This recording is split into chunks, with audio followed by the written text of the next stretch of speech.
भूपेश बघेल के करप्शन और लगातार वो शराब की घोटाला हो, कोयला का घोटाला हो, महादेव ऐप का मामला हो, पीएससी में भर्ती में युगों के साथ छल किया गया वो घोटाला हो, महिलाओं के साथ जिस प्रकार से वादा खिलाफी किया गया वो बातें हैं। इन बातों को लेकर लोग भूपेश के चेहरा को बदलना चाहते थे। एक बात ये सामने आ रही थी कि बीजेपी जो है शहरों में अच्छा करेगी, लेकिन गाँव में क्योंकि किसानों तक उनका पेनिट्रेशन इतना अच्छा नहीं है, तो क्या आपको लगता है कि आपकी जो योजनाएं हैं और जो आपकी बातें हैं वो ग्रामीण इलाकों तक भी पहुंच पाई हैं? पूरी महिलाओं ने और युवकों ने जम के वोट दिया और किसानों ने भी समर्थन। सर, आप 9 मंत्री पीछे हैं, अगर 9 मंत्री मुख्यमंत्री बनेंगे। ये पार्टी का निर्णय है। पार्टी जिसको भी जवाबदारी देगी कि हम लोग एक सामान्य कार्यकर्ता हैं, जब जैसी जो जवाबदारी दी गई उसका पालन किया, आगे जैसे पार्टी का निर्देश होगा और जिसको भी जवाबदारी दी जाएगी सब मिलके उसको छत्तीसगढ़ में एक बेहतर सरकार बनाने का काम करें। 12 में से 9 मंत्री बार ये जिम्मेवारी संभालने के लिए तैयार हैं? मैं कहता हूँ ना, पार्टी मुझे हमेशा मैंने कभी मांगा नहीं है। पार्टी जब जब जो जवाबदारी दी है उसका क्रियान्वयन मैं करता रहा हूँ। आगे क्या जवाबदारी देगी पार्टी के नेता तय करेंगे। ये 9 मंत्री पीछे चल रहे हैं अभी, ये पूरी सरकार पीछे चल रही है। जब मुख्यमंत्री 2 राउंड में पीछे हो गया, इसका मतलब ये बता दिया कि जनमत उनके खिलाफ। दावे कर रहे थे, कई तरह के दावे थे, 75 तो आपने अभी भी कहा है। 75 की बात कर रहे थे और मैं कल भी आपको कहा था, मैंने आंकड़े भी बताए थे कि कांग्रेस कहाँ तक जाएगी और वो 40 भी क्रॉस नहीं कर पाए।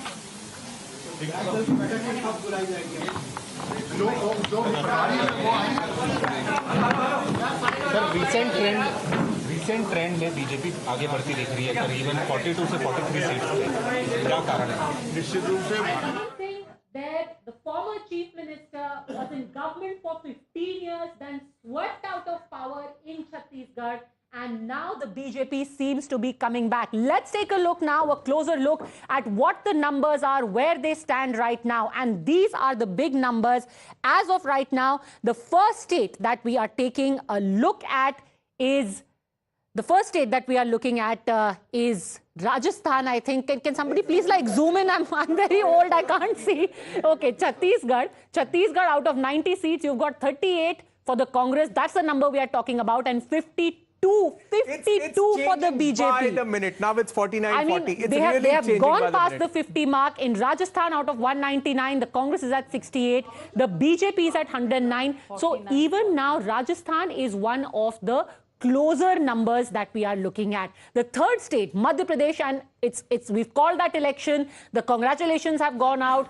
BJP has said Madhya Pradesh ke man mein Modi. So out of the 230 seats in Madhya Pradesh, let's take a look at Madhya Pradesh now. In Madhya Pradesh, out of 230, the present seat position 155 and still climbing.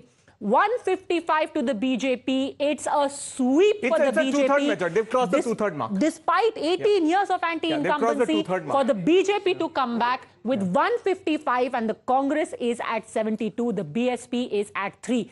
What are the major takeaways? That's what we are going to look at now. What do we know so far? And what are the people of India telling us? It's a stellar performance by the BJP. Out of 4 states that were counted today, you've got 3 going to the BJP so far. Rajasthan is a little stuck. Chhattisgarh is swinging back and forth. Madhya Pradesh is absolutely clean. I'm sticking my neck out on Chhattisgarh. You're calling it for BJP? I think I'm calling it for BJP because for a long time now, it's been 49-40. I think we can safely call it out.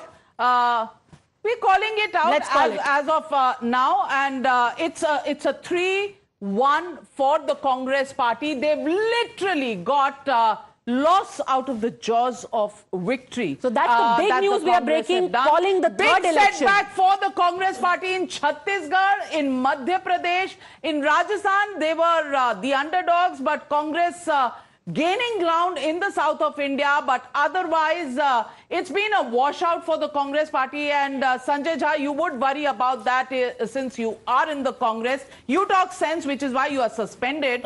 The guys inside who lose states are still going strong. What do you have to say? Well, I can tell you, I feel sorry for the Congress workers who fight day in and night out at the ground level. It's a dark, dismal and depressing day for the Congress to lose Chhattisgarh as well, along with Rajasthan and Madhya Pradesh, where a few weeks ago, and I'm telling you, I know Congress leaders who were sounding so arrogant and so convinced that Madhya Pradesh was a done deal and Rajasthan could be a cliffhanger. But in losing even Chhattisgarh, I'm absolutely speechless, and I need to be honest about it. It's a message to the Congress leadership, and not just to... I think Mr. Kharge has actually tried to bring about some changes. But I think overall, everyone in the Congress think tank, whatever that is, so what do you think? What do you worry. think the reasons are going to be? EVMs haven't worked? No, I don't think they should say that. No, not at all. Because media boycott didn't work for them.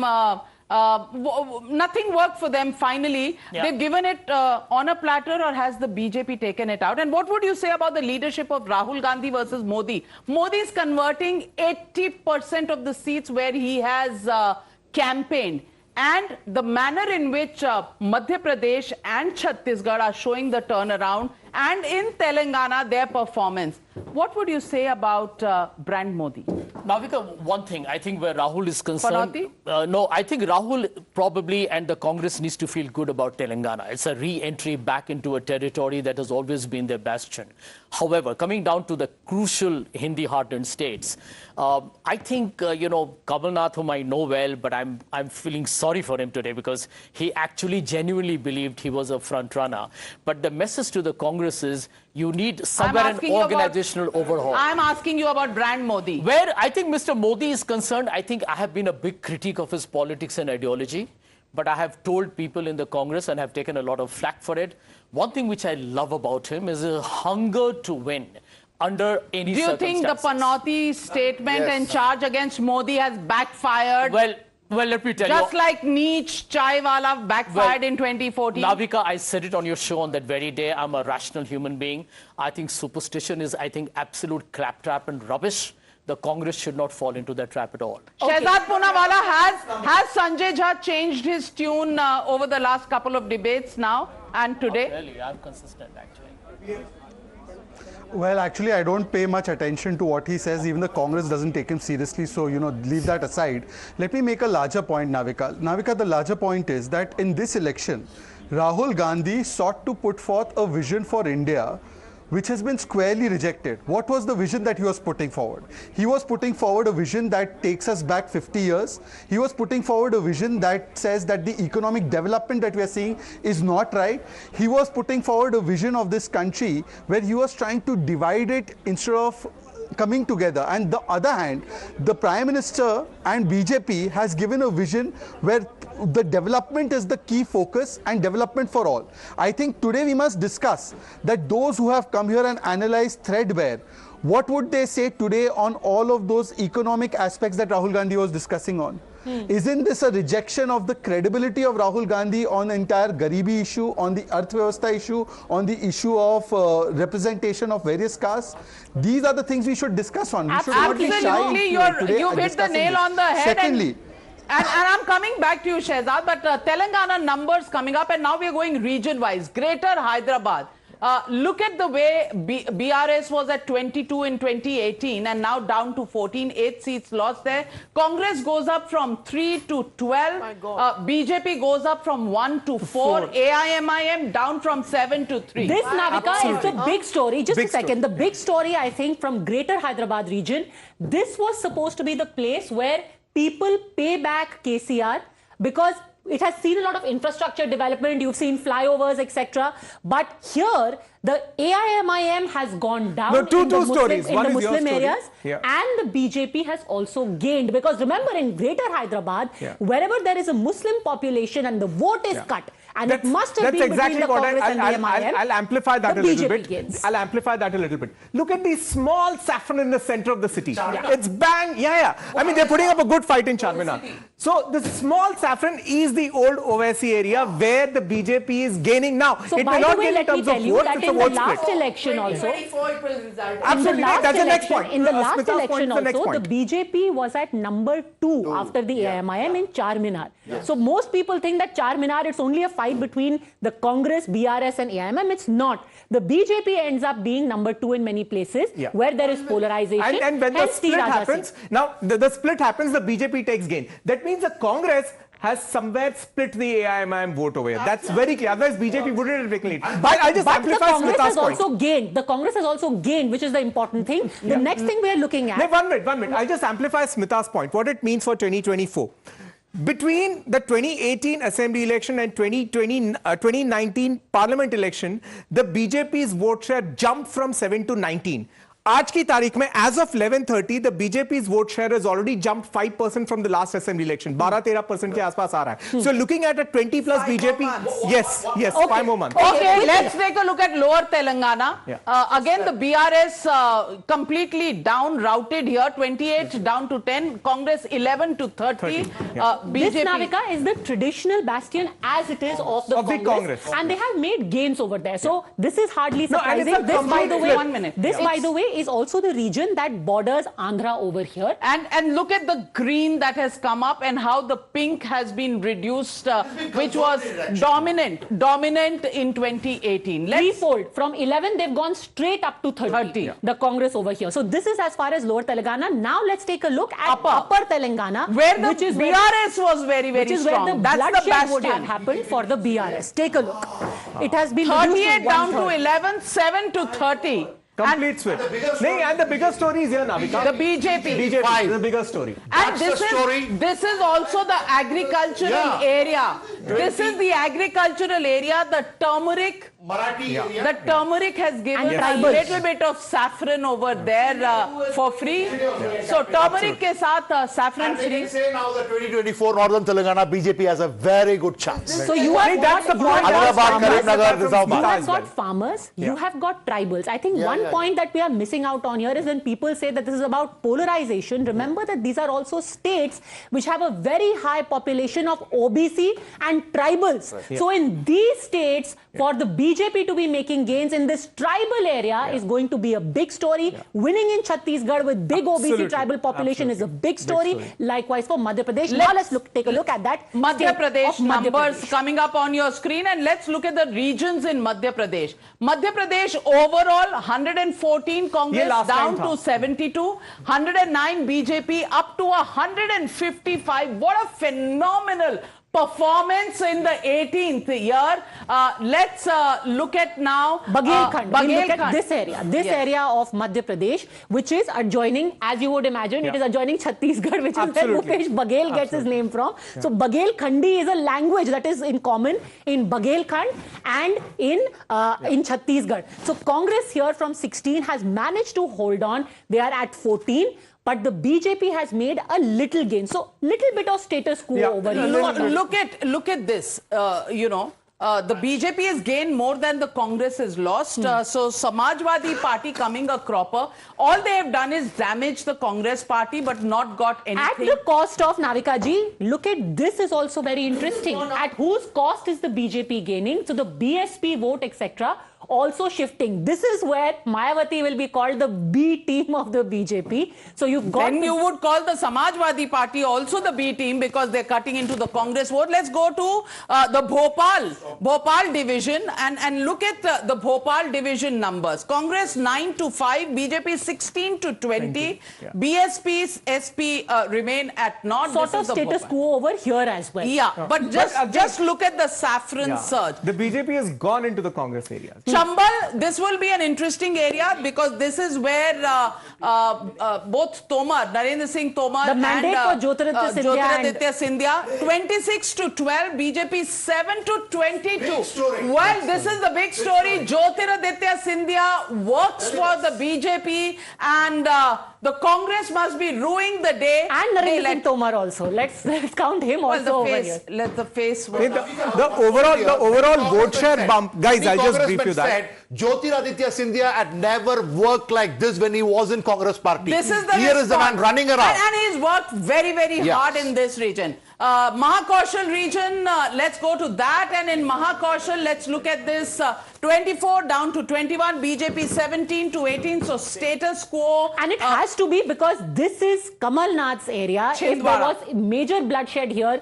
it would be complete embarrassment for the chief minister candidate of the Congress. So some face saving for the Congress over here. So what do we know so far? We know that Gwalior Chambal is the place where major gains have been made for the BJP. But look at the BSP here. The BSP This is the BSP Gondwana Ganatantra Party alliance. That alliance has worked over here. So there are a large number of Gond tribals. Yes. And I'm assuming at least 1 or 2 of these seats would be the They GGP. are courtesy that. Okay, let's take a look at Malwa Nimar. Now, this is going to be the kingmaker area because the largest chunk of seats comes from here. First, we're taking a look at Malwa, and this is again a big story for the BJP. The Congress's loss is the BJP's gain, and the Congress is losing big time. And it was here that the Congress had gains in the 2018 elections, and now it's back. Let's look at Nimar. Nimar region coming up on the screens, 22 down to 10, thrashing. It's a literally erosion of and the BJP Congress seats bastion. doubling over here. BJP's gained 15 seats, and but if we just take a look at the story from here, the 2 major regions, Malwa Nimar looked at together, again a tribal area, and you've got Bhind Morena Gwalior Chambal, again supposed to be a backward area.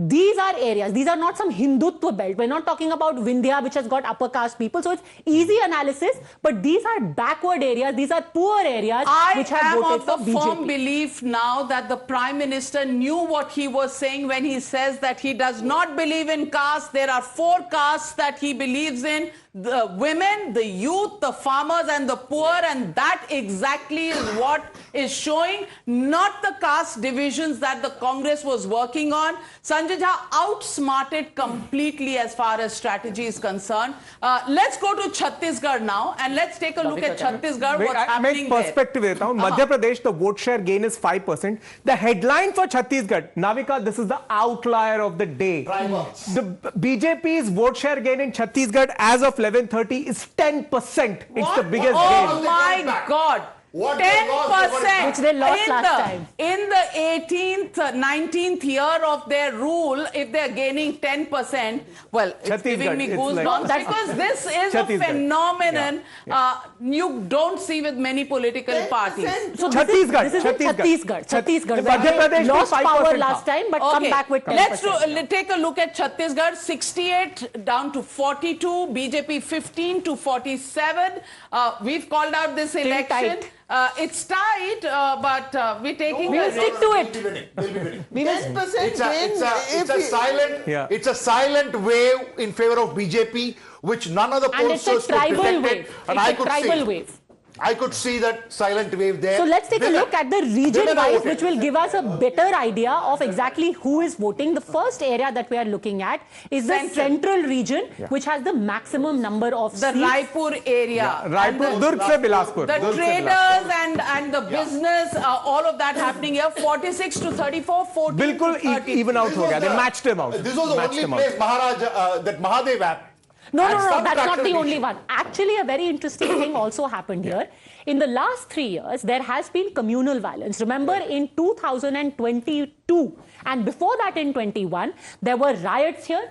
After that, the BJP did 2 things. One, they changed their state chief. They brought in Mr. Sahu, who has the OBC Sahu community rooting for him, which has a sizable presence in the central Durg region. And second, they actually fielded one of their leaders, Vijay Sharma, from one of the Raipur seats, who was arrested for the violence that took place. And they have fielded the father of a man who lost his life in the riots. And finally, one very interesting thing that happened, it is in this region that you have the law minister of Chhattisgarh, Mohammad Akbar, who contests from a seat called Kavardha. Kavardha saw communal riots, and Kavardha is where Himanta Biswa Sarma went and said कि एक अकबर को जिताओगे तो 100 अकबर और पैदा हो जाएंगे. RSS worked very strongly. And the Chhattisgarhi film actor Anuj Sharma. Anuj Sharma stood from Raipur. Darsiva. So a lot of factors went into play here. Next region coming up on the screen is the northern region. Sarguja. Again, the Congress party completely wiped out. It had a full swing, and just look at this. Just an eight seats to the BJP. Yeah, Sarguja. It's Sarguja from and Sarguja is T.S. Singh. Renuka Singh had been fielded there from Bharatpur, Sonat. She's a member of parliament. Yeah. She is an MP of Surguja, but she was given the seat in the Korba Lok Sabha seat. Yeah. And still she was able to perform. And I think major credit to Renuka Singh for sweeping that area. Finally, let's take a... well, that's what you see over here, that this is T.S. Singh's area. Not really going his way. And finally, let's take a look at the South and Bastar, because we're talking about the tribal vote. Let's see how the tribal vote has performed, and they have even Stevens, if the Congress party thought that it has its ticket with the tribals, well, the BJP is challenged that, and things that are happening on the ground. That's not joining the debate at this moment is Amit Malviya of the BJP. Amit Malviya joining us live, and Amit Malviya, what a stupendous performance for the BJP in these state elections. I just want to ask you, Chhattisgarh, are you sticking your neck out and saying that it's in your pocket? Let's take a look at the Rajasthan numbers meanwhile. Yes, let's take a look at Rajasthan. Can we have the Rajasthan numbers up on the screen? Okay. So here's the comparison that we have, overall comparison in Rajasthan, and look how the demography has changed. Now I want to point out this region, why it's very important. Here, Navika, this is the Marwar region where Ashok Gehlot himself, his Sardarpura comes from. This was all green in 2018. But look at the inroads the BJP has made into Mewar down here and into Marwar. That, I think, pretty much tells you the story. The other very interesting story I want to show is this particular, just before we go into region, just a second. This region you see over here is Dhundhar, where Sachin Pilot's Tonk comes from. And this is where the Gujars have virtually gone to the BJP, and Hadoti is also a region. But look at it. Congress barely won last time. They had to take away all the BSP MLAs to form the government, and now they've lost. Look at the Hadoti, what you were talking about. 36 to 24, BJP 10 to 30, and this is the BJP's bastion. This is where Vasundhara Raje comes from, and this is how it was stacked last time. Let's take a look at the next region in Rajasthan, and major losses for BSP also, from 5 down to 2. The next region, Marwar. The Congress was at 29, loses 10 seats. The BJP at 24 goes straight to the 34. RLP had 3 seats, is up by 2, and that's the way Marwar is looking. And you know, it would be very interesting to see how the Congress's dynamics internally change, because had it been that, you know, Mr. Gehlot delivers Marwar seats, then Sachin Pilot would be out of the equation. But here both have faced reverses in their respective areas of influence. So this really changes a lot for what the Congress will have to reconfigure their own dynamics. Well, let me go across to Amit Malviya ji. Amit Malviya ji, thank you for joining us right here on this broadcast. And सवाल आपसे यही है कि 2 के साथ एक Chhattisgarh free में मिल रहा है, क्योंकि नेक एंड नेक चल रहा है. Are you sticking your neck out? आप कॉल करेंगे इलेक्शंस छत्तीसगढ़ के, और 3-1 मैसेज क्या है?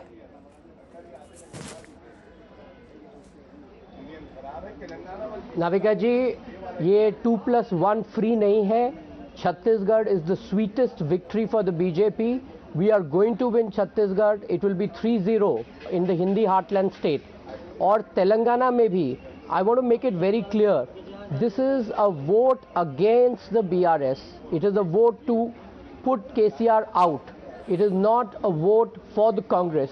And it only means that Telangana will be absolutely fertile for the BJP in the Lok Sabha. This is a vote, an endorsement for Prime Minister Modi. Modi ki guarantee is what has seen the BJP come out with flying colors. I have absolutely no qualms in saying that today Prime Minister Modi represents a political view, a vision for a developed India by 2047, and there is no counter to his vision, to his articulation, to his आपने ये tweet किया है मोदी की guarantee, क्या BJP ये guarantee 2047 तक ले जाने वाली है? क्योंकि कांग्रेस पार्टी आज थोड़ा सा स्टंड लग रही है कि गाना गाती हुई कि ये क्या हुआ, कैसे हुआ, कब हुआ, क्यों हुआ?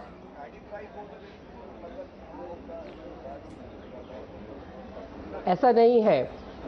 कांग्रेस इन परिणामों को जानती थी, लेकिन हल्ला मचाकर ये माहौल बनाना कि कांग्रेस जीत रही है, ये उनकी फितरत रही है।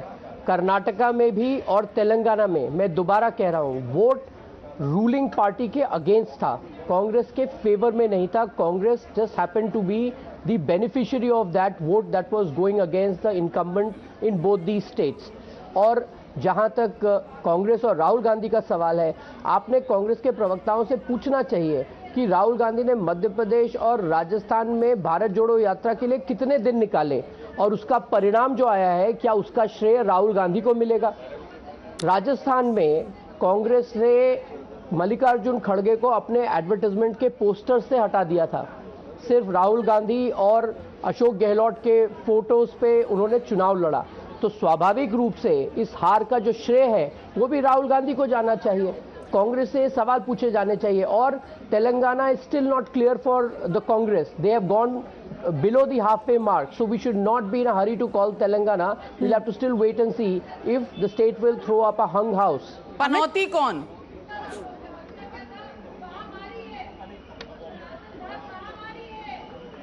देखिए, पनौती कौन है वो तो देश की जनता ने बता दिया है, लेकिन मुझे लगता है कि राजनीति का स्तर जिस हद तक कांग्रेस और राहुल गांधी गिराते हैं, भारतीय जनता पार्टी उसका हिस्सा नहीं बनना चाहेगी।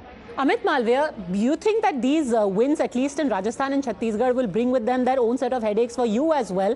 Many are now wondering who will be chief minister in either state.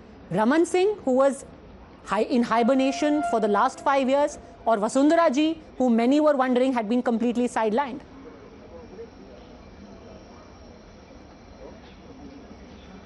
Padmaja, the question that you should be asking right now is that, is Congress the party that does not know how to govern? They have lost both states, Rajasthan and Chhattisgarh, where they were in power. So naturally, today the people of this country see the BJP as the natural party of governance. Who will become the chief minister is the next step which the parliamentary board of the party will decide. But the larger question is that why is it the Congress failed to retain any of the states where it was in power? Is it because the chief ministers were busy serving the Gandhi family and ignored the state? Is it because there was rampant corruption, social disharmony, lackadaisical governance in those states? What was the reason? Why was there such huge anti-incumbency against both Gehlot and Bhupesh Baghel? And why did a large section of the media not read it? So interestingly, you have also tweeted this Modi ki guarantee. This seems to be your model going forward into 2024 as well. No state leadership needed. Clearly, the Prime Minister's face for you is proven to be overriding even an 18-year anti-incumbency or a 10% vote share that you had lost last time around in Chhattisgarh. So this is it. State leadership is not important. Modi ki guarantee is enough.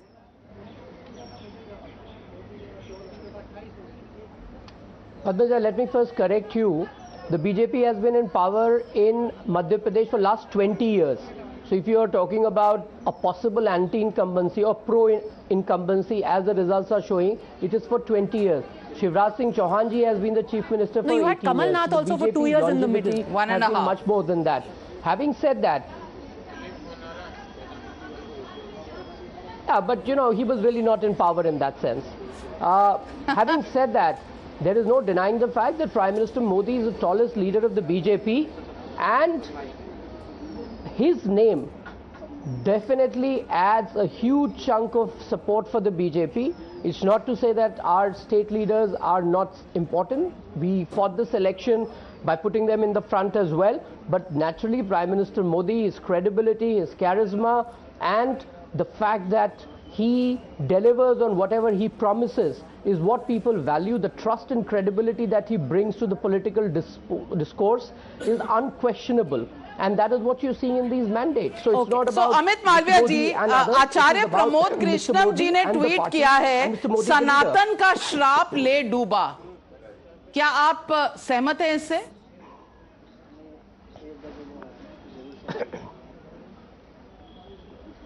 बिल्कुल ऐसा हुआ है। आप राजस्थान देखिए, आप उदयपुर देखिए, जहां पर कन्हैया लाल की निर्मम हत्या करी गई और कांग्रेस ने उस पर इतना एक सख्त रुख अपनाने की जगह एक अपीजमेंट की पॉलिसी की तरफ उन्होंने देखना शुरू किया। उसी का परिणाम है कि उदयपुर में कांग्रेस की जमानत जब्त हो रही है और पूरे राजस्थान में, पूरे मध्य प्रदेश में, यहाँ तक कि छत्तीसगढ़ में भी, और जो बढ़त तेलंगाना में बीजेपी को मिली है उसके पीछे कहीं ना कहीं ये जो सनातन को खत्म कर देंगे, जो हिंदू विरोधी मानसिकता है कांग्रेस की, वो दिखती है। और इस देश का जो आत्मा है वो भगवा है। और अगर आप सनातन को खत्म करने की बात करेंगे, आप हिंदू को खत्म करने की बात करेंगे, तो स्वाभाविक रूप से आपका सफाया हो ही जाएगा। Sanjay Jha raising his hand, इस देश की आत्मा भगवा है, इस पर आपको कोई ऐतराज है? Let me tell you, this is exactly what I said earlier. The BJP at core is a Hindutva party. It has managed to successfully, I think, take the Sanatan controversy to the electoral box. I will tell you here, Mr. Modi is actually even worried about the OBC survey that the opposition is talking about. He says his 4 cards are farmers. We saw how they were protesting on the streets, how many farmers died, and they were unhappy with Mr. Modi's government. Sanatan, he talks to youth. The youth are jobless today. You said all of this in your rallies, but it didn't work for you, Smita. Can I just get a few seconds? I think the Congress leadership misread it completely. They took a cue from one person in the DMK and they made Sanatan an issue, rejected. They took the cue from one person in the RJD and JDU combined and they made caste census an issue, rejected. They took one cue from one person in the TMC and made Adani Ambani an issue, rejected. All these 3 things, instead of listening to their own party workers on the ground, they listened to the people outside. And this is where they made a mistake. Absolutely right. Hit the nail on the head. Visuals coming in from Madhya Pradesh, Narendra Singh Tomar, Jyotiraditya Scindia, Shivraj Chauhan, all of them sitting together, Tomar leading, and they're watching TV. They're watching TV and sipping chai. Who's going to be let's go across. Let's go across those visuals. Let's see, how they're celebrating. Govind with us. Govind, ये TV channel पर देखे जा रहे हैं results और चाय P जा रही है, वहां पर सारे सीनियर लीडर्स मौजूद हैं। क्या अब रेस फॉर चीफ मिनिस्टर शुरू होगी गोविंद? बड़े ही सरप्राइजिंग ट्रेंड्स आ रहे हैं नाविका जी, और मैं आपको बता दूं कि भूपेश सरकार के तमाम जो मंत्री हैं वो पीछे चल रहे हैं। मध्य प्रदेश में कमलनाथ सरकार में जो मंत्री थे पहले, आज स्टैंडिंग एमएलए थे, वो कई पीछे चल रहे हैं। लेकिन अभी यहाँ पर बीजेपी का जो जश्न है, सीएम हाउस के अंदर इस वक्त मैं हूँ, सीएम अंदर है और यहाँ पर जश्न अपने उरूस पर है पूरी तरह से। और मेरे साथ तो प्रहलाद जी हैं, कुछ कहना चाहते हैं आप थोड़ा सा? मैं भगवत सिंह चौहान कलाकार, मैं उनके बारे में कुछ अपने गीत के माध्यम से कुछ कहना चाहता हूं कि भैया आपने ऐसा काम किया है, न होगा न कोई होने वाला है, ऐसा आपने काम किया, बटका टूटा है आपने, 5 बार आप मुख्यमंत्री बने, इसके लिए हार्दिक आपके लिए बधाई है। और मैं तो ये कहता हूँ, हे नर्मदा मैया, जब भी मुख्यमंत्री शिवराज सिंह चौहान बने, जिस जन्म में बने, मैं उस कार्यकर्ता बन करके गाता रहूं, कहना है मेरा। हाँ, और हमरे भी शिवराज भैया और तुमरे भी शिवराज हो गई कृपा नरबदा मैया अब तुम राज करो शिवराज।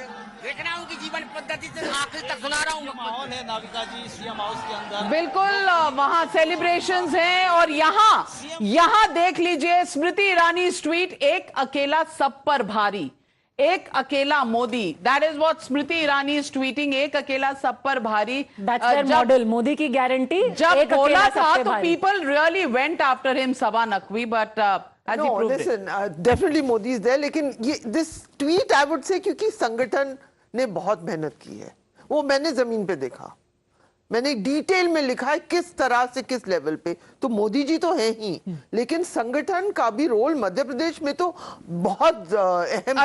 अवस्थी जी, ऑफ कोर्स संगठन है, लेकिन संगठन को दिशा निर्देश देने वाला, उसका नेतृत्व प्रदान करने वाला होना चाहिए। अदरवाइज संगठन बिखरा हुआ होता है, घर पे बैठा रहता है।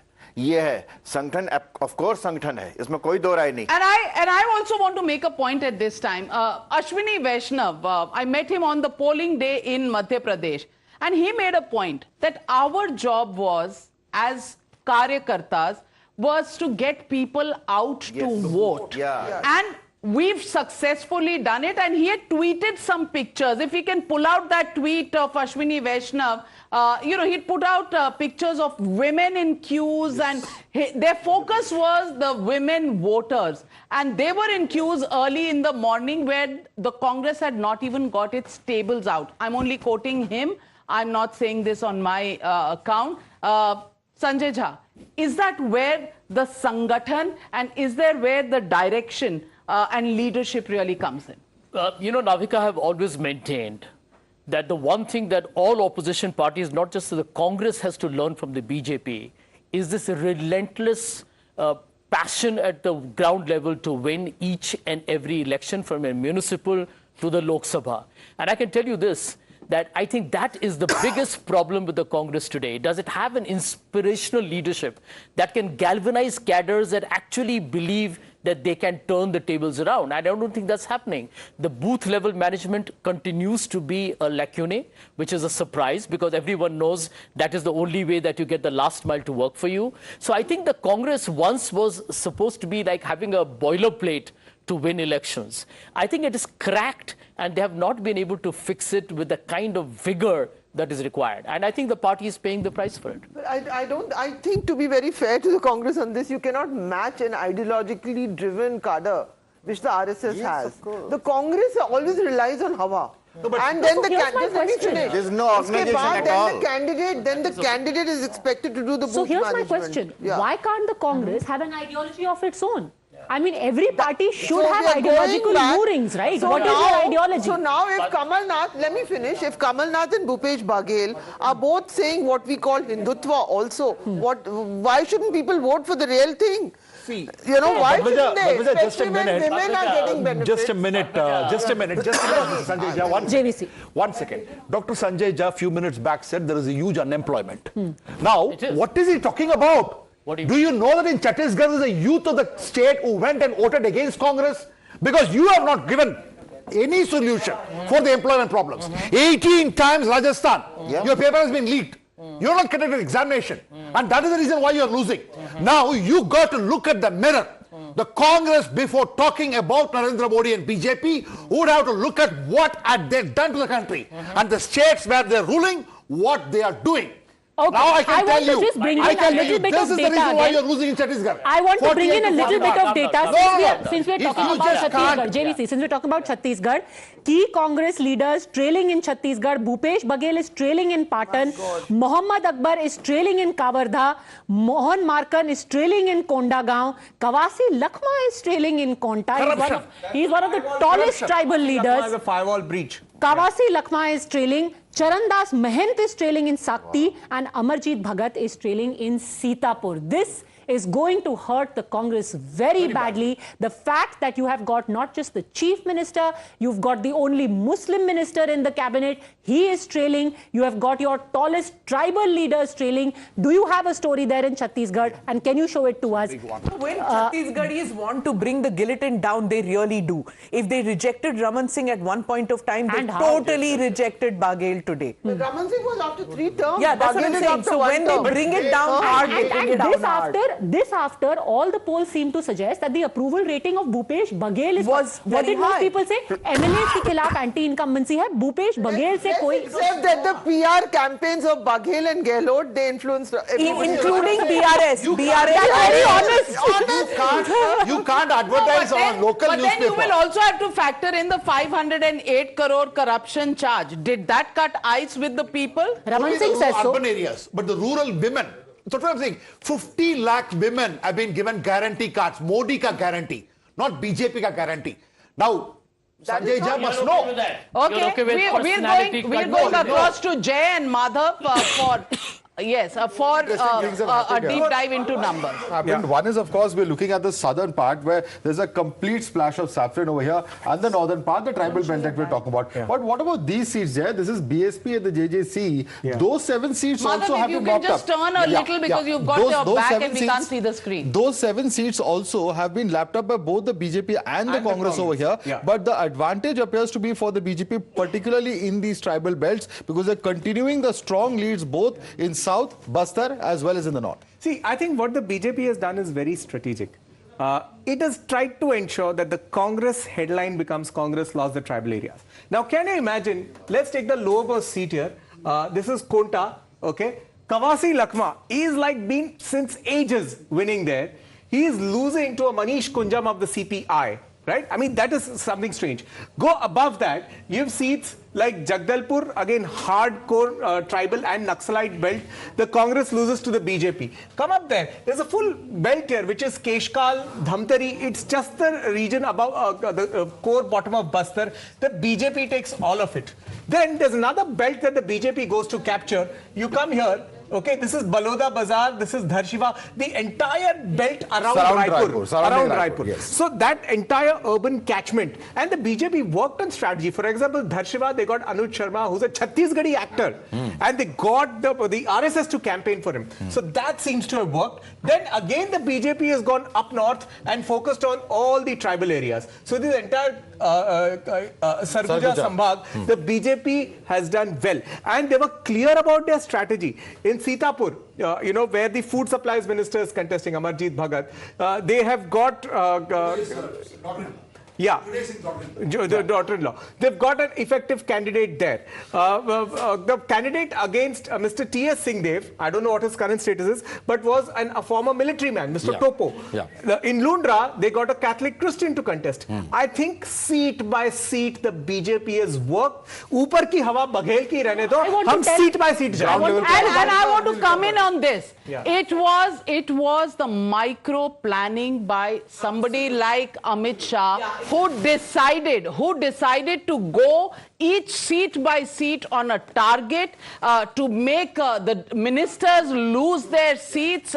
It's happened in Madhya Pradesh, it's happened in Chhattisgarh, it's happened in Rajasthan, and this has been a gamble by him as well. When Amit Shah said that we will wipe out Naxal problem, it just give us a little more time, we wipe it out from every district. What he pointed out just now, what Jay pointed out, that in the Naxal belt, the BJP winning, that is a complete rejection of Marxist policies. That kind of socialism, that kind of Marxist policies is completely rejected, and which we were discussing with Sabha in the exit poll time when we were discussing that Hindutva, this whole thing about Hindutva will be rejected in the tribal areas. No, it's not. Because even in the tribal belt, they are not against Hindutva politics. That is what is showing. Because Hinduism and Hindu traditions are not in consonance with tribal ones. Very interesting story. One of the seats that Jay mentioned, I actually want to talk about that seat. Why? Because the Congress is losing out to the CPI there. What was the story behind that seat? Basically, there was this anti-conversion movement that was started by the RSS in Bastar. Then these missionaries and the NGOs went to the Congress party. Apparently, they went and met Kawasi Lakhma, who said तुम धर्म परिवर्तन के पीछे क्यों पड़े हुए हो? तुम क्या लोगों का धर्म परिवर्तन कराना चाहते हो? So then this entire Christian community felt let down. So the Congress sort of fell between two stools.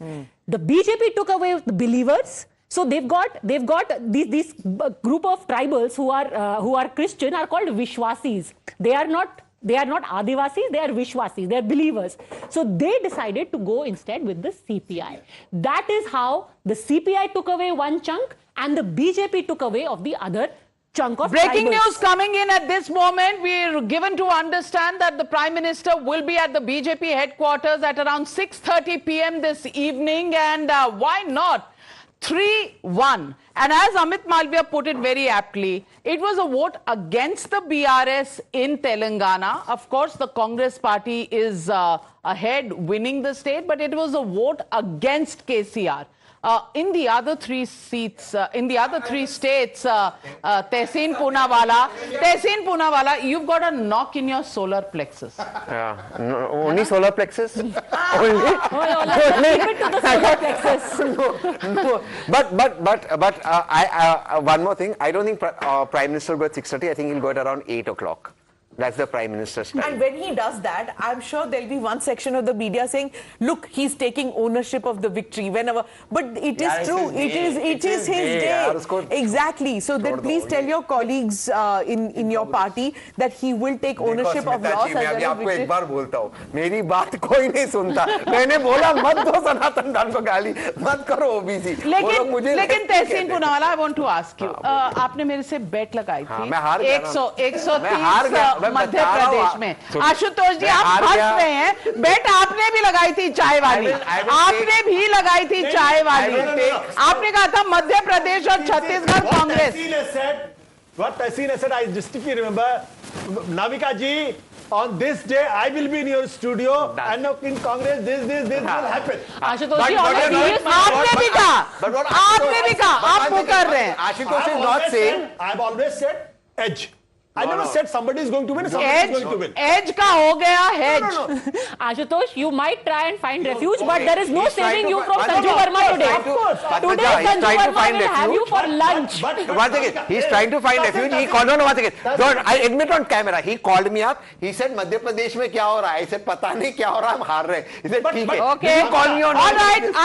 I'm asking you to maintain some calm in the studios because we are being joined by Kiran Kumar Reddy, Vice President of the Telangana Pradesh Congress Committee. Also joining us is Ravula Sridhar Reddy, spokesperson of the BRS.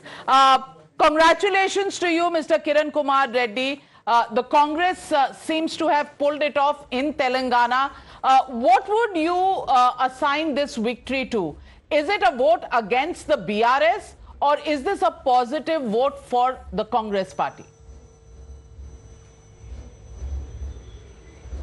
Congress 6 guarantees which Sonia Gandhi declared in Hyderabad, and these 6 guarantees have been gone to door by our PCC president's successful campaign across the state, and people of Telangana has voted for the promise made by Sonia Gandhi ji, because you all know that Sonia Gandhi ji is the one who has promised Telangana statehood in 2007 and delivered in 2013. But the Telangana people have given the mandate that time to KCR, thinking that he will be successful because he has done the agitation. They have given him power twice. In 2014 manifesto and 2018 manifesto, he hasn't fulfilled any of his promises. And people of Telangana at the same time have understood that there is no guarantee that he will do anything. But Congress, which was successfully given 5 guarantees in the neighboring state Karnataka, have implemented in the first cabinet meeting itself, which made Telangana people to think that, Congress delivers when it promises, and that's the reason why people of Telangana have given mandate. Now, this is not a mandate, this is a full-fledged wave that we thought that we will come into power, but we are expecting more than 75 now. There are some trending seats now.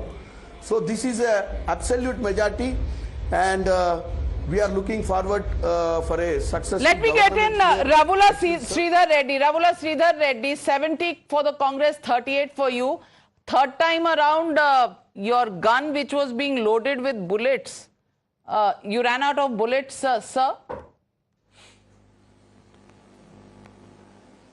Not at all, Navika. We still have many rounds to go. We are at 5th round now, more or less in every constituency. And almost every lead here and there, hovering around 1,000, 2,000 or so. And I am confident. See, Kiran is saying that it's a wave. If it is a wave, we would not have been there around 40, 45 now. And, if you look at the Andhra Pradesh results in the past elections, that's called wave. Here, definitely, yes, in most of the constituencies where we are losing today, it's because the local MLAs could not connect properly to the people of that constituency, could not be failed in communicating what we have done in the past 9.5 years. Well, Mr. Revanth Reddy has been talking about a 2 BHK in the jail. I want to ask you, are you expecting vendetta politics to begin right away in Telangana? See, we are very confident that we will get the right number as the day goes forward, number one. Number two, optimism is good, Mr. Reddy, but sometimes you have to read the writing on the wall, and the writing is on the wall. Let me go across to Anil Antony, joining me on the broadcast, also joining me Harshvardhan Tripathi. Anil Antony, 3-1. And the BJP looks like, it swept everything in the Hindi heartland. And the only thing I can say as far as the South is concerned, Angur khatte hain.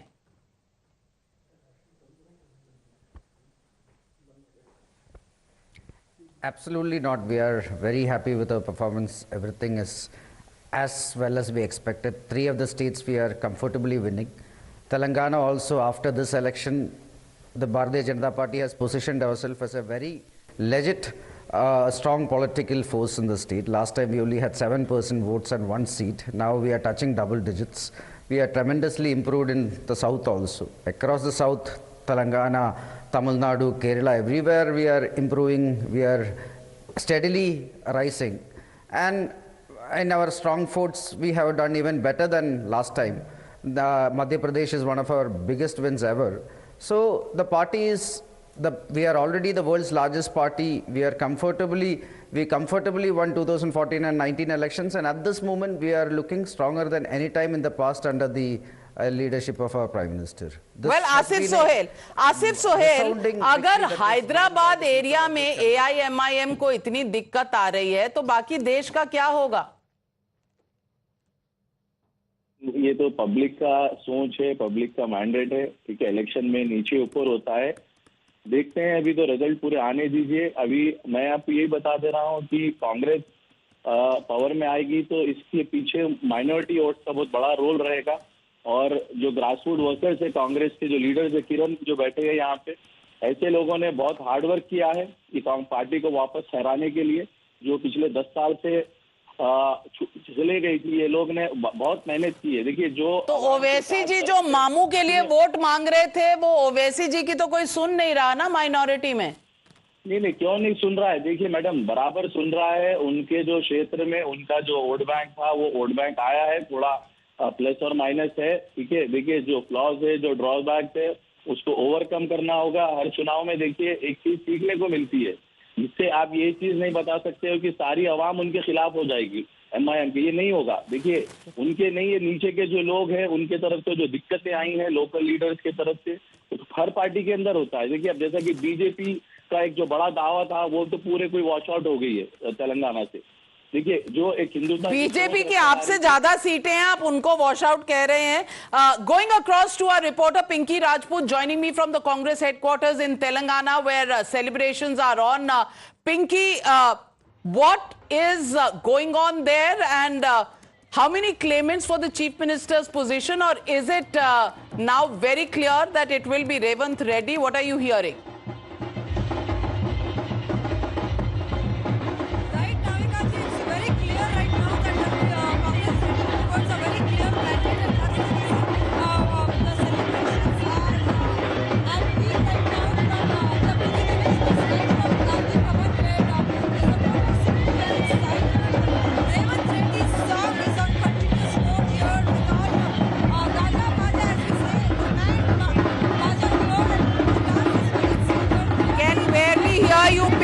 But yes, celebrations are on. The only The only place across India where celebrations are on, and at least it's brought a smile to your face, Tehseen Poonawalla. You were really looking down and out. But Acharya Pramod Krishnam also joining, as is Ram Pratap ji, national spokesperson of the Samajwadi Party. Acharya ji, आपने अभी कुछ ही देर पहले tweet किया है कि सनातन का श्राप लगा.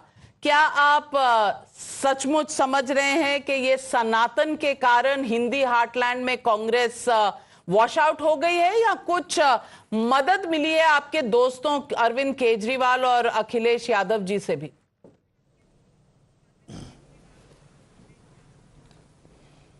नाविका जी, पहली बात तो ये है कि हमारी पार्टी की जो हार हो रही है, उसके जो परिणाम नज़र आ रहे हैं, उससे बहुत ही मुझे सदमा है और मैं सदमे में हूँ. और हम लोग उम्मीद किए बैठे थे कि हम लोग जीतेंगे, लेकिन क्योंकि सच को स्वीकार करना चाहिए और सत्य को स्वीकार करते हुए मैं ये बात स्पष्ट रूप से कहना चाहता हूँ कि भारत की आत्मा है सनातन.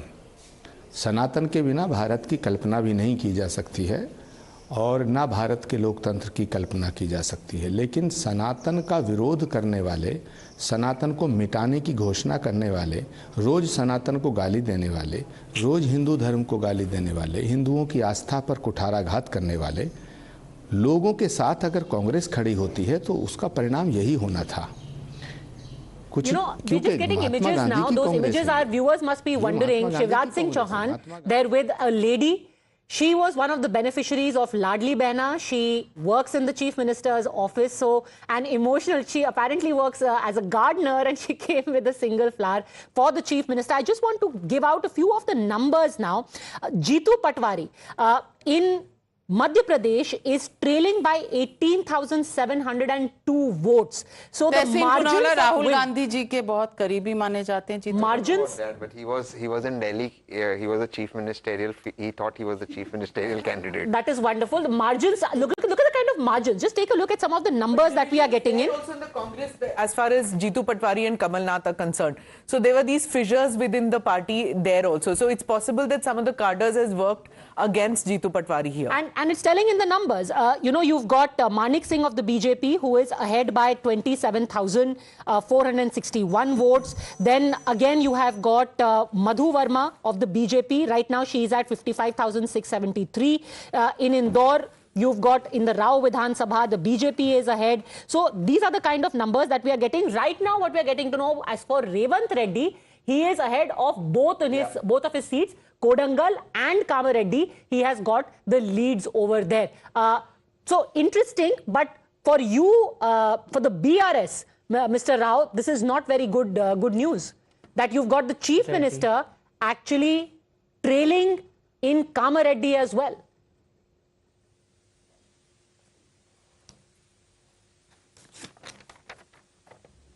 Audio nahi aa raha.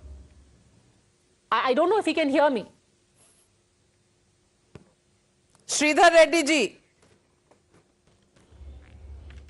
Mr. Reddy. Okay, seem to have a problem with... Okay. From Telangana. In fact, Jay and I were just going very quickly through two of these numbers. And we just want to show these numbers across because this really shows the story of what's happening there in Telangana, where the BRS's gains are 0 in lower.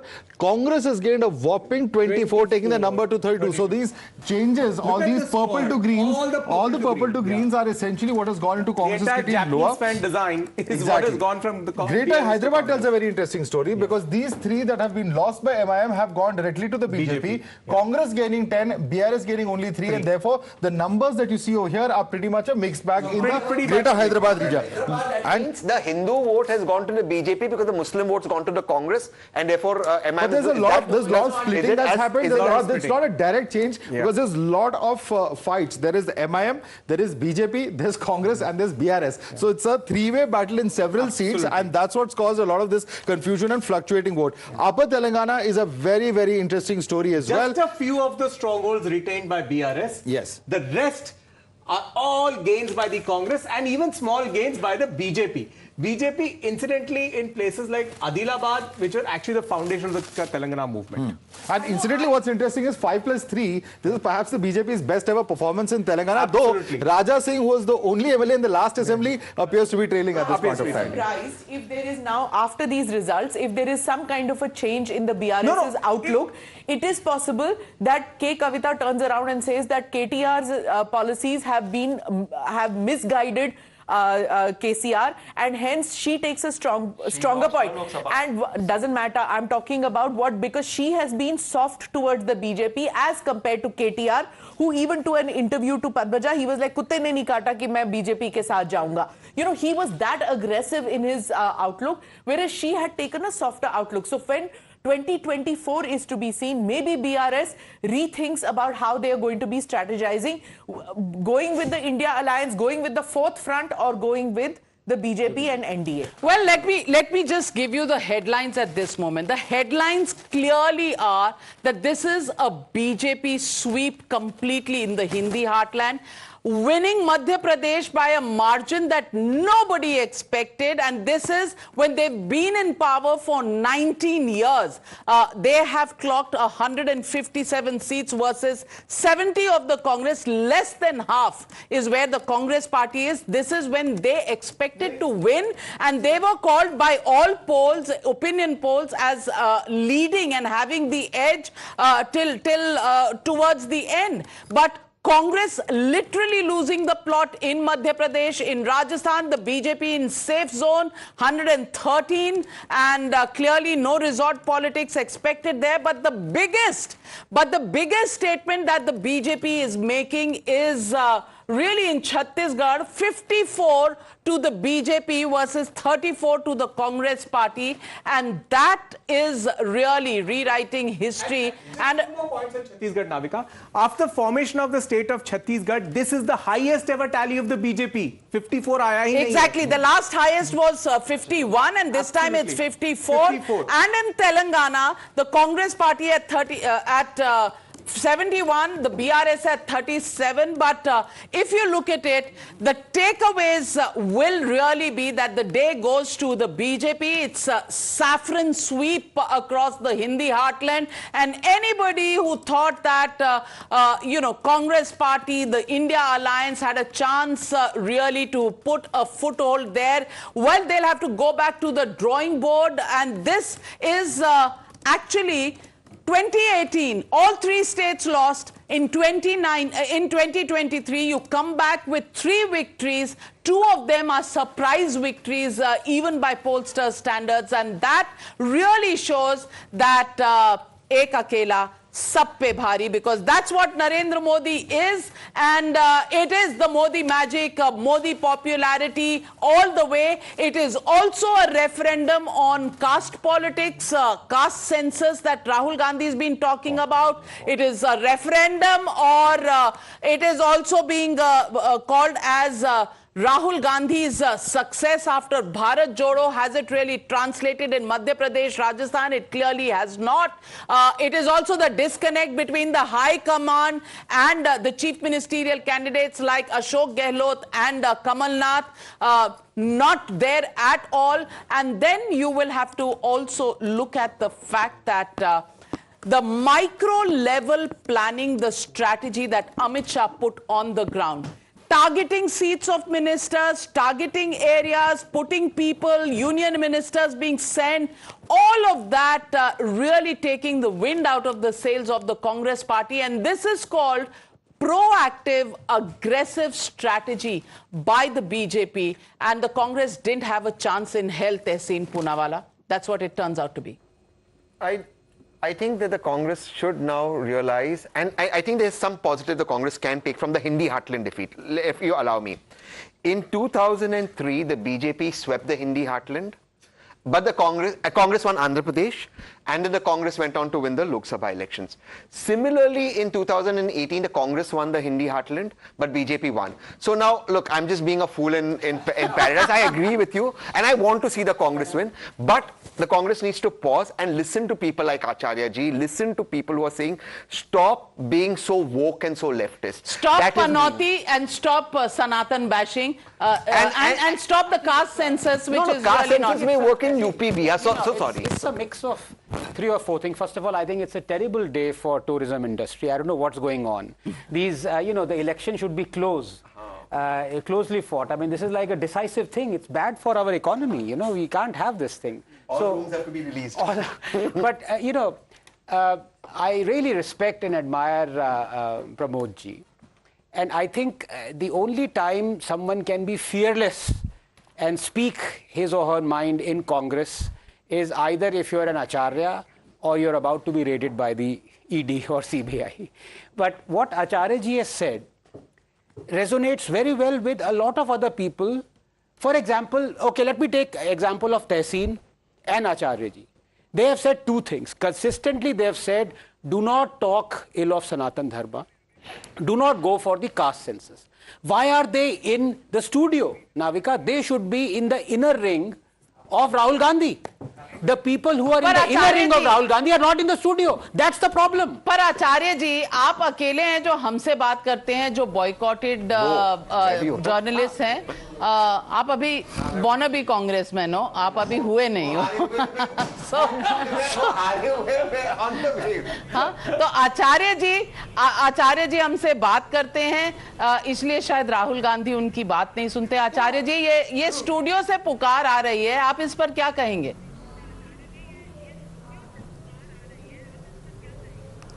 देखिए नाविका जी, ये भाग्य की विडंबना है, खासतौर से कांग्रेस के भाग्य की विडंबना है कि वो कांग्रेस जो महात्मा गांधी के रास्ते पे चलने वाली कांग्रेस थी, कुछ लोग उसे मार्क्स के रास्ते पे ले जाना चाहते हैं और ले गए.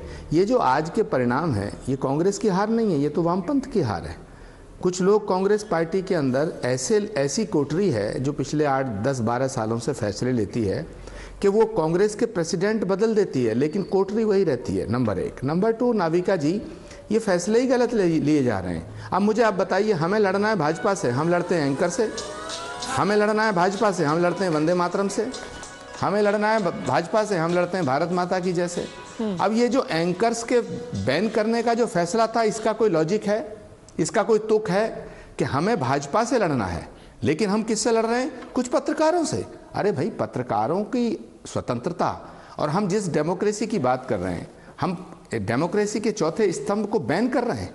ये कितना गलत फैसला था. मैं इसके खिलाफ था, मैंने इसके खिलाफ आवाज़ उठाई. जब मैंने इसके खिलाफ आवाज़ उठाई तो जिन लोगों ने ये फैसला कराया था, वो सब लोग कहने लगे आचार्य प्रमोद कृष्णम तो बीजेपी में जा रहे हैं. क्या सच बोलना भाजपा में जाना है? क्या कांग्रेस में रहने का मतलब ये है कि जो सनातन को गाली दे रहे हैं हम कान बंद करके उन्हें सुने जाएं? देखिए, भारत की कल्पना नहीं की जा सकती है सनातन के बिना, नाविका जी. और कांग्रेस पार्टी सनातन के विरोधियों के साथ खड़ी है. ये तो सोचना भी पाप है. ए.के. एंटोनी तो आचार्य प्रमोद कृष्णम नहीं है. ए.के. एंटोनी साहब ने एक रिपोर्ट दी थी. उन्होंने कहा था कि कांग्रेस की छवि हिंदू विरोधी बनती जा रही है. उस पर आज तक कोई फैसला नहीं लिया गया. और बड़ी मजेदार बात है कि जो लोग कभी चुनाव ना जीते, ना जीतने की उम्मीद, ना चुनाव लड़ना चाहते हैं, वो कांग्रेस में सारे फैसले करते हैं. वो बताते हैं कि मोदी कैसे हारेंगे, वो बताते हैं कांग्रेस में कौन चुनाव जीतेगा. तो ये सारी चीज़ें जो हैं, ये मिलकर के, और मुझे एक बात और कहते हुए मुझे कोई झिझक नहीं है, ना मुझे कोई डर है कि इस देश ने कभी जातिवाद की राजनीति को एक्सेप्ट नहीं किया. अगर जातिवाद की राजनीति को एक्सेप्ट करता ये देश, तो सबसे बड़ा नेता विश्वनाथ प्रताप सिंह को मानता. विश्वनाथ प्रताप सिंह जब मंडल लाए थे तो देश में जातिवाद का एक जहर फैल गया था, आग लग गई थी. आज विश्वनाथ प्रताप सिंह की समाधि कहाँ है, किसी को नहीं पता. अगर जातिवाद की राजनीति को ये देश की जनता पसंद करती तो विश्वनाथ प्रताप सिंह आइकॉन होते इस देश के. सुनिए, बस 10 सेकंड और दीजिएगा. देश की जनता में ये मैसेज गया कि हिंदू धर्म को डिवाइड करने के लिए, हिंदू धर्म को स्प्लिट करने के लिए, हिंदू धर्म के खंड खंड करने के लिए हम जातिवाद की राजनीति पर उतर आए. जबकि राजीव गांधी इस देश के बहुत बड़े नेता थे. राजीव गांधी जी का 6 सितंबर 1990 का पार्लियामेंट में भाषण सुनिए. उन्होंने कहा था कि हम कभी जातिवाद की राजनीति नहीं करते, हम ना करेंगे, तो कांग्रेस पार्टी राजीव गांधी के रास्ते से विमुख हो गई, कांग्रेस पार्टी महात्मा गांधी के रास्ते से विमुख हो गई। महात्मा गांधी की हर सभा की शुरुआत होती थी रघुपति राघव राजा राम पतित पावन सीताराम। तो जो कांग्रेस महात्मा गांधी के रास्ते पे चल के यहां तक आई, उस कांग्रेस को कुछ लोग वामपंथ और मार्क्स के रास्ते पे ले जा रहे हैं, उसका ये परिणाम है। And the ironic thing is that Acharya ji is talking about the DMK and the attack on Sanatan. And ironically, the VP Singh that he is talking about, his statue was recently unveiled in Tamil Nadu on Udayanidhi Stalin's birthday in the presence of Akhilesh Yadav. So here is the coming together of two pet bugbears of people within the Congress. Prahlad Joshi, Union Minister, is through with us now. Mr. Joshi, thanks very much for speaking to us here on Times Now. Your first reaction to the results so far, as of today, 3 out of 4. Naturally, I am very happy, and I am more happy about Rajasthan because I was in charge there, and people have totally rejected the Congress party. Congress party is always, people now once again people are convinced that Congress is for the bogus guarantee. Whatever guarantee they had promised in Himachal Pradesh and Karnataka, that people are able to understand that these people will give the bogus guarantee, come to power, then they start the appeasement, lawlessness. There is no law, there is no order. This situation was there in Rajasthan since I was there in more than 3-4 months in Rajasthan. I have personally witnessed it, and there was no safety to the woman, all these things. And apart from that, whatever the Modi ji has promised, guarantee पूरा होने का guarantee, जो माननीय प्रधानमंत्री जी ने कहा, उसको लोग राजस्थान के जनता बहुत अच्छी तरीके से स्वीकारा है। और जहाँ तक मेरा असेसमेंट है, मैं पहले भी बताया था, will minimum cross 124, 125. This is minimum figure, and we will form a stable and able government in Rajasthan. Prahlad Joshi ji, Navika बोल रही हूँ और मैं पूछना चाह रही हूँ, आचार्य प्रमोद कृष्णम ने कहा कि ये सनातन का श्राप लगा है कांग्रेस पार्टी को, आप इससे सहमत हैं? Sanatan was also one of the issues, but ऐसे कांग्रेस को शाप लगा है जो प्रमोद जी बोल रहे हैं, ऐसे तो कांग्रेस पार्टी ही एक शापग्रस्त पार्टी है। क्योंकि जी हेलो जी आपकी आवाज आ रही है। हेलो जी आपकी आवाज। कांग्रेस पार्टी का जो नेता है, ये कांग्रेस पार्टी का नेता का जो आपने बयान वगैरह सुने होंगे, जो भी वो प्रधानमंत्री जी को कहा था, पनौती, ये सब जो अपशब्द बोले थे, असभ्य भाषा प्रयोग किए थे, जनता इसके लिए भी उत्तर दिया है। और सनातन भी उसमें एक इशू है ही है, क्योंकि सनातन के बारे में जब उदयनिधि स्टालिन ने बोला, तब खरगे जी भी उसका खंडन नहीं किया, कोई भी इसका खंडन नहीं किया। और ये कांग्रेस पार्टी का जो प्रमुख नेता है Priyanka Kharge son who is minister, he supported that statement. So this is added to the insult to the injury to the people of the people who believe in Sanatan Dharma. And apart from that, there are so many issues, and more than positive vote also.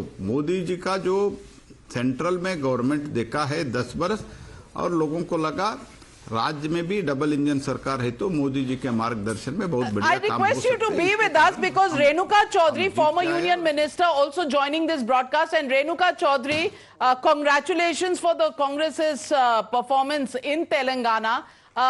But what do you think is the reason for the rout of the Congress in the Hindi heartland?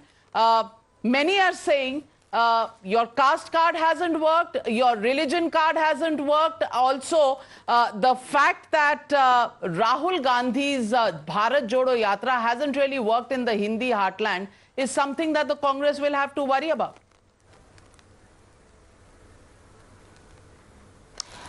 Look, we have to introspect, there's no doubt. This has come as a bitter shock for all of us, undoubtedly. But I was just listening to the gentleman who was speaking, and he's talking about Sanatan Dharma. I want to tell you, I am born into the Sanatan Dharma. They don't have a patent on Sanatan Dharma. And to question our credentials in the Sanatan Dharma and say that we didn't condemn what Tamil Nadu said or somebody else said only shows their short vision. their tunnel vision. Well, and that's why they can't. It's not only him. Acharya Pramod Krishnam of the Congress is also saying the same thing. Ma'am, it's not just the BJP. Acharya Pramod Krishnam of the Congress party is also saying the same thing.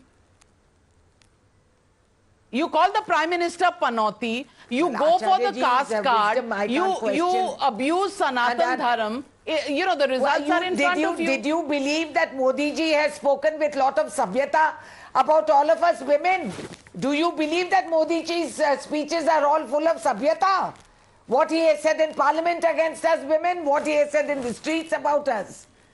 That is not savyata either.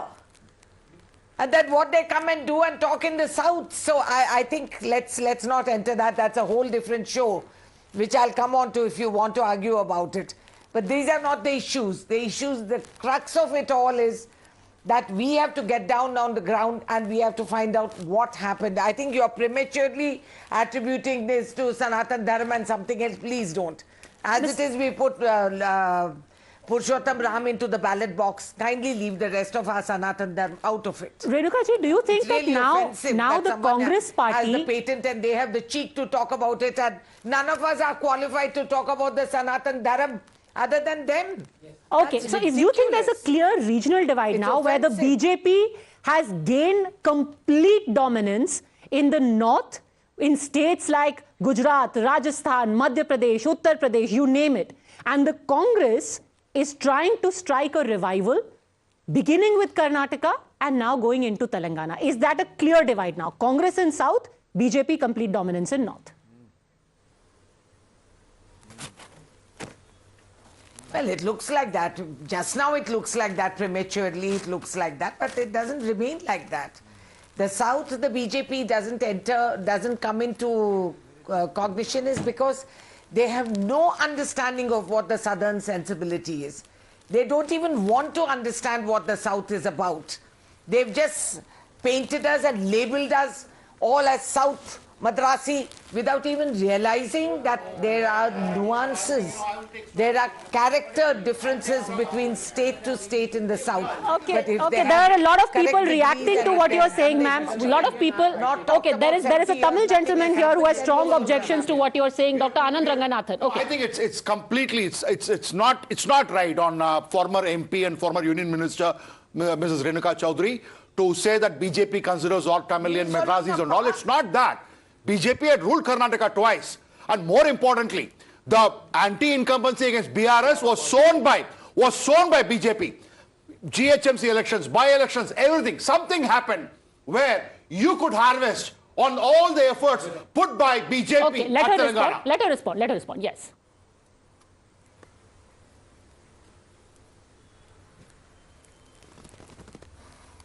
Ms. Renuka Chaudhary. Yeah, tell me. The question is, see, you're saying that the BJP is typecasting everyone as Madrasis. I remember that the Prime Minister, when he has any time that he has gone to Chennai or to any part of Tamil Nadu, he's worn a veshti. In fact, one time he even said, I regret that I cannot speak pure Tamil. Otherwise, I would have loved to converse with people in Tamil. Do you think it's fair to say that he is denigrating people as Madrasis? For knowing what South India is about. Kashi Tamil Sangamam. Exactly the point. Gujarat Tamil Sangamam. That is the point. You just change your costume and you become the authority on southern sensibility. You change your costume and say, oh, I couldn't speak Tamil. I'll show you 10 lakh people who can't speak Hindi. You have... Chennai had Tamil Nadu, I remember the anti-Hindi agitation. So, I mean, wearing a dress and saying how sad I can't speak Tamil, I feel very bad, doesn't give you any Ma'am, you are such a tall leader yourself of the Congress. Anil Antony of the BJP now. His father, one of the tallest leaders of your party, Anil Antony, is now in the BJP. He's still in Kerala. And I don't know, do you feel, Anil Antony, like you're being derided by your party? What would you say to Renukaji?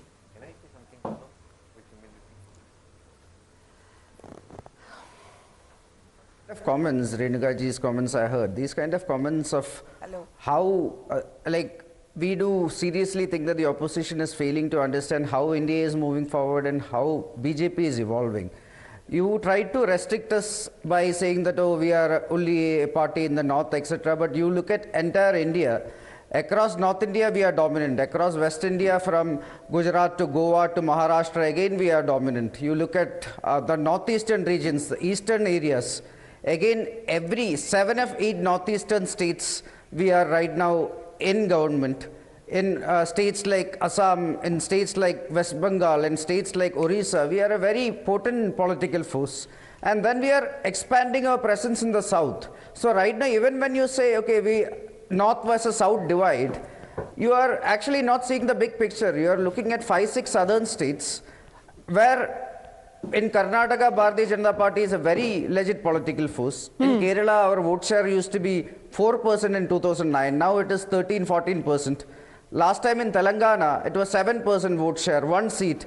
This time we are touching double digits. So our footprint, we are already the world's largest political party. Our footprint is increasing everywhere. Okay, very quickly we'll go around the table. Dr. Ranganathan, then a final word from Renuka ji. Yes, Dr. Ranganathan. I respect Renuka ji a lot, but I feel like laughing like her inside. Because the facts of the matter are that, like Jai Sai Deepak says, I am not a South Indian, I am an Indian from the South.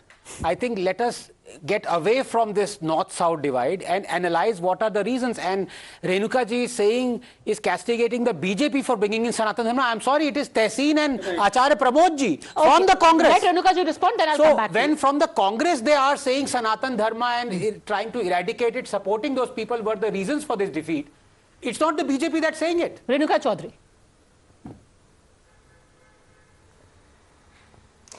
Listen, please do not trivialize this into Congress people sitting in other parties today who are talking about it with authority. It's not about that.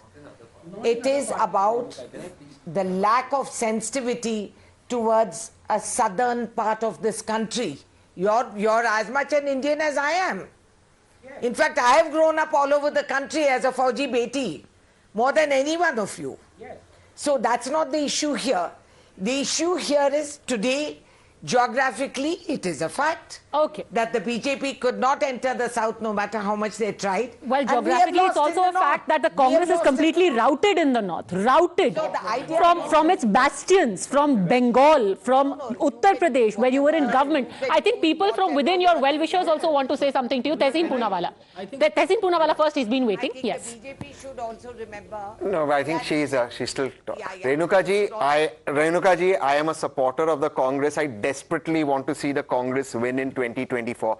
And I say this in very good faith. I have a lot of respect for you. You're a tall leader, having put all those caveats. Ma'am, if you're going to be this aggressive and arrogant on TV, people are not going to like it. I'm sorry I'm taking the bull by the horns.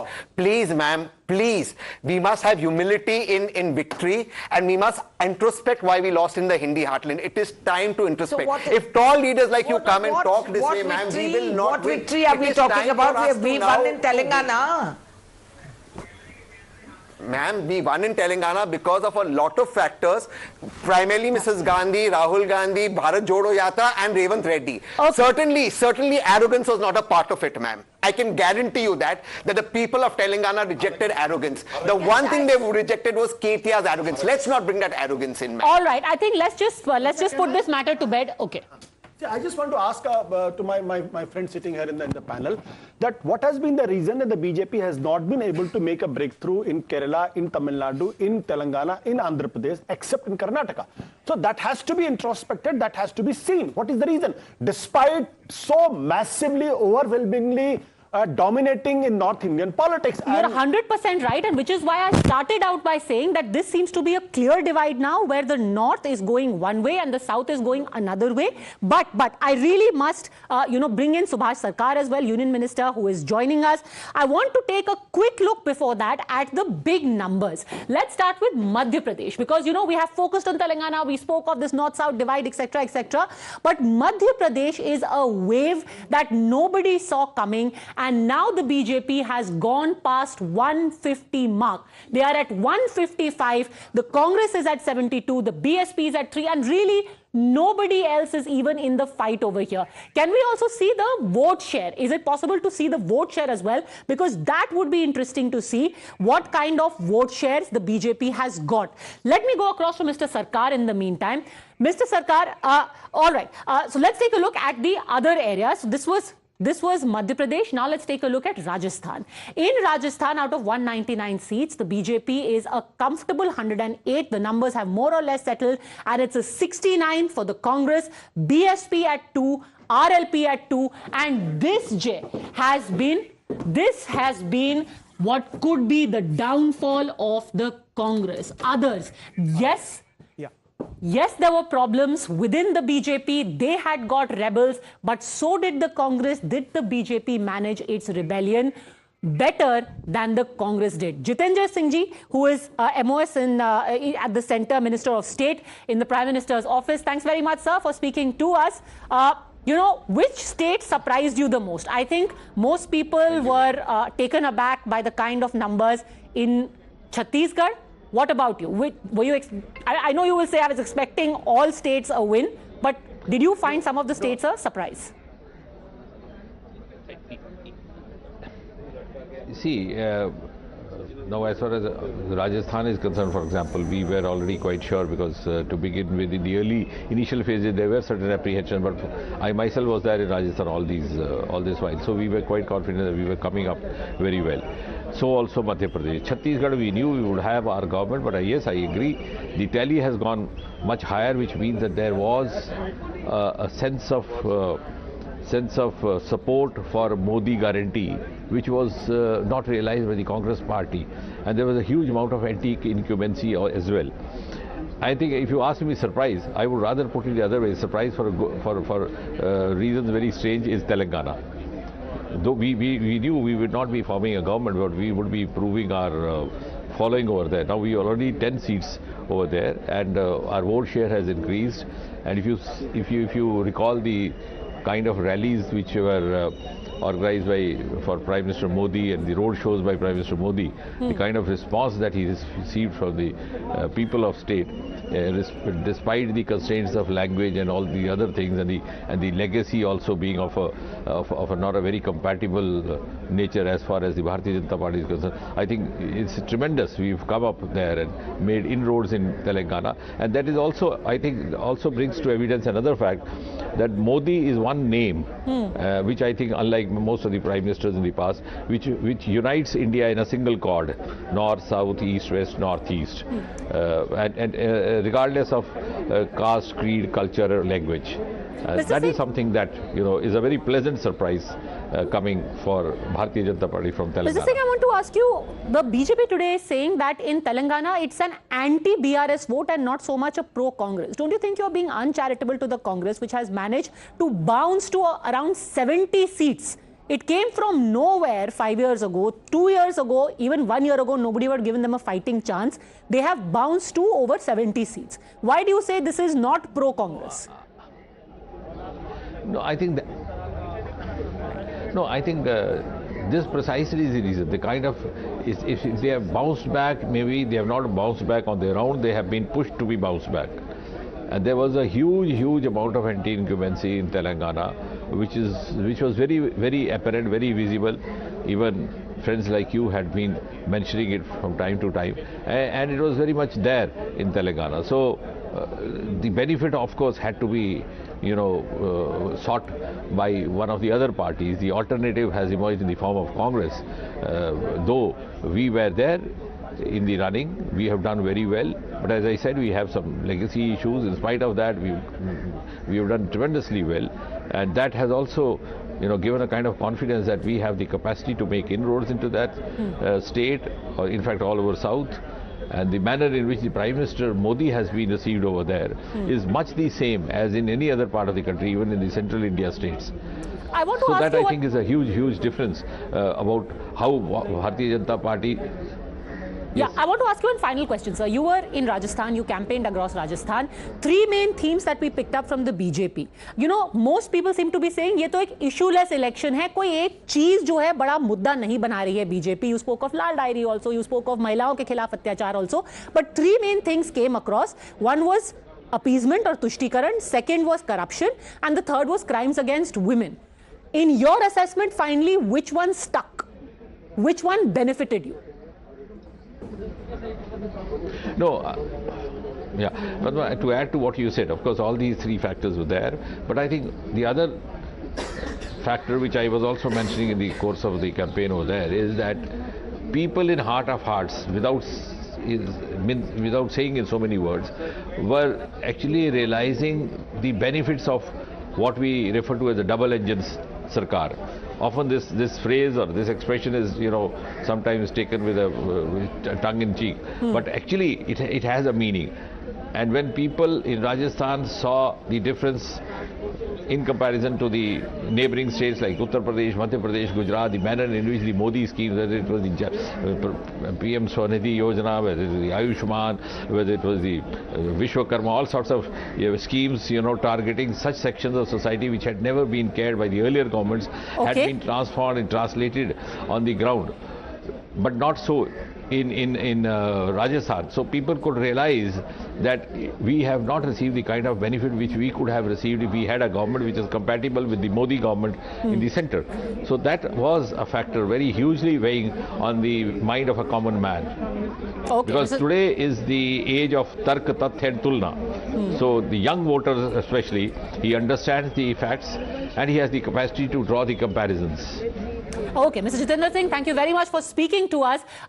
Subhash Sarkar also joining us now, Union Minister. Thank you very much, sir. I think there are a lot of people here. They have questions for the BJP, for the people who are a part of the campaign. Let's go around the table. Yes, Jemruk. You were talking of vote shares, right? Something very interesting had happened. During the exit polls and course of the opinion polls, the two states which are really thought to be clear about, Rajasthan and Telangana, they are the ones who were actually given the narrowest vote share differences. In Rajasthan, the difference between BJP and Congress is 2%. In Telangana, the difference between Congress and BRS is 2%. The states which are supposed to be uncallable, sort of difficult for pollsters, have actually given the clearest vote share differences. Chhattisgarh has 4%, which is the highest between the Congress and the BJP in any assembly election. Which just goes to show that sometimes people and voters in this country just take you for a ride. They throw a surprise at you, which you are never... Even in Madhya Pradesh, the vote share gap between the BJP and Congress is 8%. I mean, it doesn't seem something... I think what has actually happened is that the voters have decided how to take pollsters for a ride. They are like, hum vote kuch dalenge, aapko batayenge wo jo aapka man ho. But like Mr. Sarkar is there, questions for Mr. Sarkar, I want to start by asking you, sir. Your MOS education, there were a lot of issues, especially on the education front, which were especially in places like Rajasthan. You had those issues in Telangana. First up, tell us your impression of the results that we have seen today. Yes. The people of these three states have given a clear mandate that this government, when in the double-engine government performs well, whenever they have observed the neighboring states like Uttar Pradesh, Madhya Pradesh, and their development and all implementation of the central government schemes have been done very well. And people have observed how fine, without any corruption, the central government is running. The people have given a clear mandate under the leadership of Narendra Modi, led BJP. The great thing now is, Smita, that there are the era of hung assemblies, thankfully, is behind us. What would you say to Mr. Sarkar? Questions? I'm quite surprised, that in all four states, one had thought that one or two states, but in all four states, it's been a clear mandate, and that mandate has been a silent vote, which is why I think it is not just the pollsters, it's also the media which was reporting out there didn't really gauge that there was barring silent Telangana, where there was very palpable anger against the BRS. It's a three-way. Palpable anger maybe, but it was a three-way contest, which is very hard to predict. But even that palpable anger, BJP probably misled. That's why 6 months back they bazi chhod gaye. Otherwise they were giving a good fight. So they probably did not see that the anger against BRS was strong enough for them to occupy that vacuum, and Congress moved in. Exactly where the hope is for 2024 for the BJP. They are always looking for a master stroke, even if they are not getting... Last time they jumped from 7 to 19 Assembly to Lok Sabha. Now if they jump from 14 to 24, 25, they're easily looking at 5 Lok Sabha seats. So Mr. Sarkar, is there a little bit of, jisko kehte hain glani Hindi mein, that, we wish we had fought harder in Telangana also. Right now you're showing about 8 to 9 seats. This 9 could have been 19. But at the same time, BJP have got also good share of vote. BJP have not owned the good number of seats in Telangana, but they have also increased the share of vote. And at the same time, BJP have done very well in 3 major states. This is very important, as this election can be told as semi-final of the 2024. And people of India have given a stamp on double engine government. All right, you're calling all it the other states will have semi-final. Mr. Subhash Sarkar, thank you very much for joining us. I find this quite interesting that now that the BJP has won 3 out of 4, it's a semi-final. In 2018, Ashutosh, it was not semi-final. It actually is very dangerous to call it semi-final also, because that's what Atalji thought it was, and he called for early elections, and look what happened in the final. In 2003, he was Prime Minister. See, in 2013, BJP won all 3 states and also won the parliamentary elections. So we go back in 2004 and always say the BJP won all 3 states, but BJP lost in 2004. So there are all permutations and combinations. And combination is there. 13 onwards, it's the other. See, the fact is, I think over the years, people have realized to make a distinction or demarcation between state elections and choosing for Modi. Let me say that. On the same day, they voted for BJP in Lok Sabha, but in the same assembly constituency, they voted for BJP. 100% across the states that I have travelled, people very clearly say, Delhi में केजरीवाल, वहां पे मोदी, इधर पे केसीआर, उधर पे वो, यहाँ पे राहुल गांधी, उधर पे वो, यहाँ पे असद भाई, एमपी के लिए Rahul Gandhi. So they are very clear in their heads who is going to be their choice in the Lok Sabha. That's the maturity, while they are of India. And added to it that the pollsters are not getting it right, so they're even now keeping their vote secret. Is that how you see the trend? No, but I think a point to make to Shane is that in Chhattisgarh, it was a silent vote means, most pollsters, one second, Jay. Most pollsters, when we ask the first question, who is forming the government? Baghel is forming the government. But when you stop at that, you will say that Congress is going to sweep the election. But when you dig deeper, are you satisfied with your MLA? What are the issues which you're facing? Are you going to vote for the same MLA? Now, when you go deeper, the results are astounding. And it's not the number of survey which you do, but it is how deep you're going in each question is going to make a difference in the surveys which are going to come. Also, the rejection of the surveyor, not only that, Vijay turned around and said, I don't believe that surveyor because his families are Sanghis. This is what happens. You know, when you start saying कि surveyor जो है, जो media वाला है, वो संघी है, वो गोदी है, you don't want to face facts. एक चीज, जो सर्वे कंपनी का ओनर है, वो किसी भी परिवार से हो, वो थोड़ी ना खुद ग्राउंड पे जाता है. Let's not now start doing a post-mortem of the surveys and the exit polls. When I wear the hat of a surveyor, I'm a surveyor. Obviously. When I'm a cephalogist, I'm a cephalogist. You are not going to predict what the people say. I think just a second before Jay comes in on this, I want to just quickly take you through the numbers again. And it is at 1 o'clock that we are going to turn our focus again to Chhattisgarh. Because Chhattisgarh is also giving out some messages. The numbers we will see deep down, the seats that Madhav and Jay will take us through of Chhattisgarh, how the regions have voted. So Chhattisgarh and MP are, I think, the big story of the day, as well as Telangana. But the numbers as they stand right now, the first number that we have is from Chhattisgarh, where the BJP is a very clear in the lead over here. You are well past the halfway mark at 53. The Congress is at 36. And really, there is nobody else in the race. Increasingly, it's a bipolar contest. This is as far as Chhattisgarh is concerned. The next state that we are going to take a look at is Madhya Pradesh. In Madhya Pradesh, out of 230, where do all parties stand? The vote share here. Now, this is the interesting story. The vote share in Madhya Pradesh, BJP is at 47% and the Congress is at 40%. Madhya Pradesh last time around as well, the BJP was ahead in terms of votes, but only 1% vote difference. However, in terms of latest update, this is about 8.5%, this difference. But still, to say that, last time they were 1% ahead, they have actually gained on their vote share, not just on their seat share. So that is a big story for the BJP in Madhya Pradesh. The other big story here is that 6%, almost 6.5% votes have gone to the others in Madhya Pradesh as well. This is how it has translated into seats. BJP a comfortable 162 and the Congress is at 66. Whoever takes, the postmortem of this one will be a long one. It will be a very interesting one. Who crafted this win in Madhya Pradesh that nobody was expecting? We are taking a very quick break at this point, but we'll be back on the other side with a closer look at the Chhattisgarh seats, perhaps some of the biggest upsets. You've got ministers, sitting ministers in the Bhupesh Baghel government who are trailing by wide margins. People who were known as almost, the lord of all that they survey, but not anymore. Quick break, back in a minute. Don't go anywhere.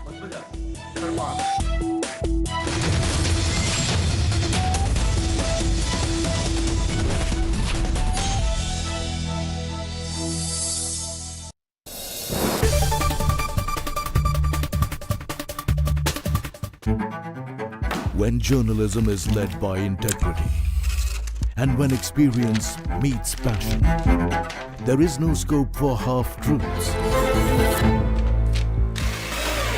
When the noise drowns out the truth and many lose sight of what is the real issue. I ask the legitimate question and uncover the whole truth. Don't tax the poor people who are using petrol, diesel to go to work or to send their children to school. I give you the complete picture in black and white, not a colored opinion, facts that help you form your opinion. The News Hour at 9. Weeknights at 9, only on Times Now. She asks tough questions like no other journalist. आपके ऊपर तो कई घोटालों के भी आजकल आरोप लग रहे हैं। देश में सिर्फ एक बात की चर्चा है कि क्या बीजेपी राहुल गांधी से कर गई। She takes on the masters of Indian politics like no one else can. विपक्ष कम से कम उत्तर प्रदेश में ये कह रहा है कि आप हवा बना रहे हैं, निवेश कोई आया ही नहीं इस राज्य में। राहुल गांधी का कहना है कि देश में लोकतंत्र मरता जा रहा है, खतरे में है। Because she speaks for you the way no one else can. What about the charges against the government that this is a favored company by the government? How do you look at India on the world map of countries to watch out? Because your voice must be heard, your questions answered, above all else. Frankly Speaking with Navika Kumar.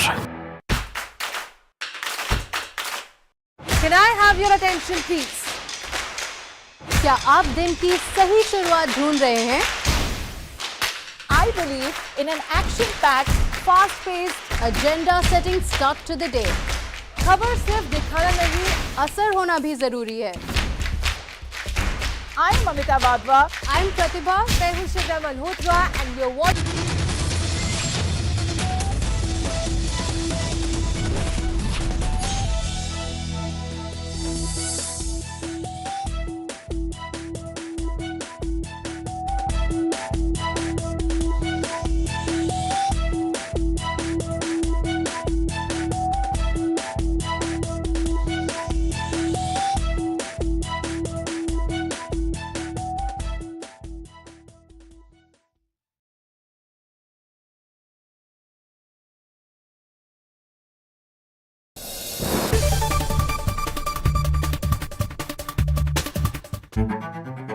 When journalism is led by integrity and when experience meets passion, there is no scope for half-truths.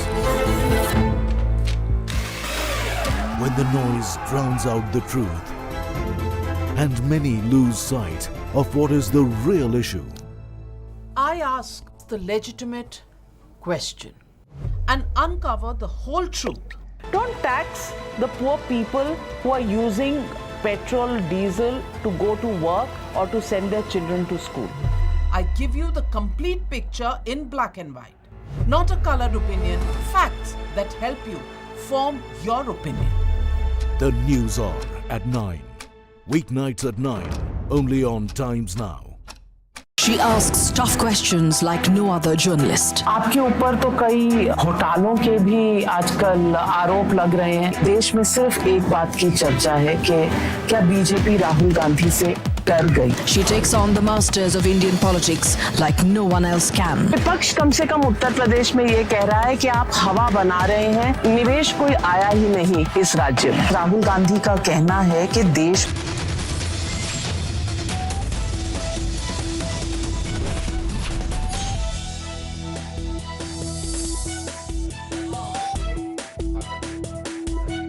Hello and welcome. You're watching Results Day live on Times Now, India's election news headquarters, and what a day it has been, has thrown many people a complete googly. States like Telangana, like Rajasthan, even Madhya Pradesh, the difference between the BJP and the Congress in their tally, and of course Chhattisgarh, which nobody saw that wave coming, and that's the focus of our show right now.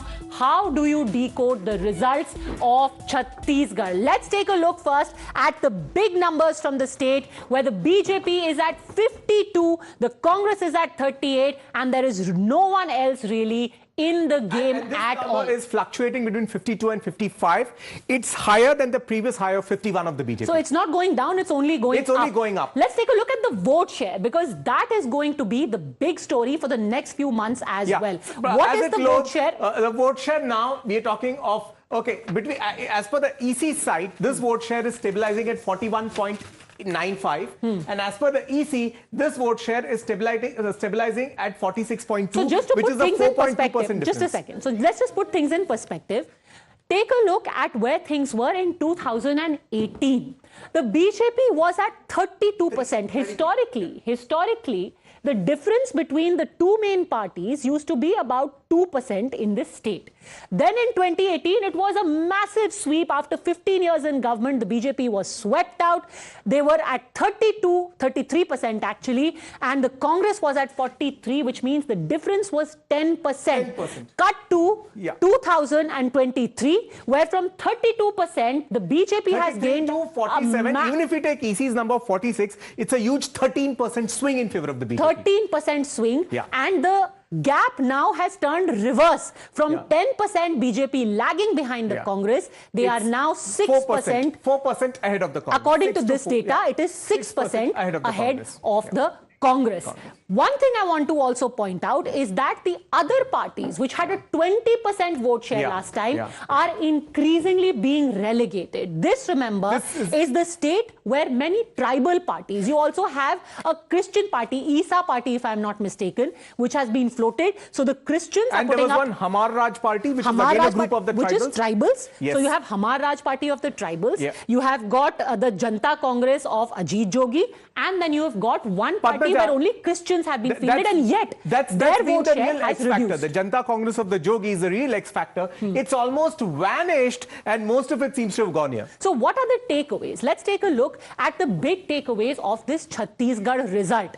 The number one issue which is clear is that the BJP has a clear lead in tribal areas. Absolutely. There is a concerted push by the party. Let's go quickly through the takeaways, because then we want to take a look at the seats. Can we be a little quicker, please?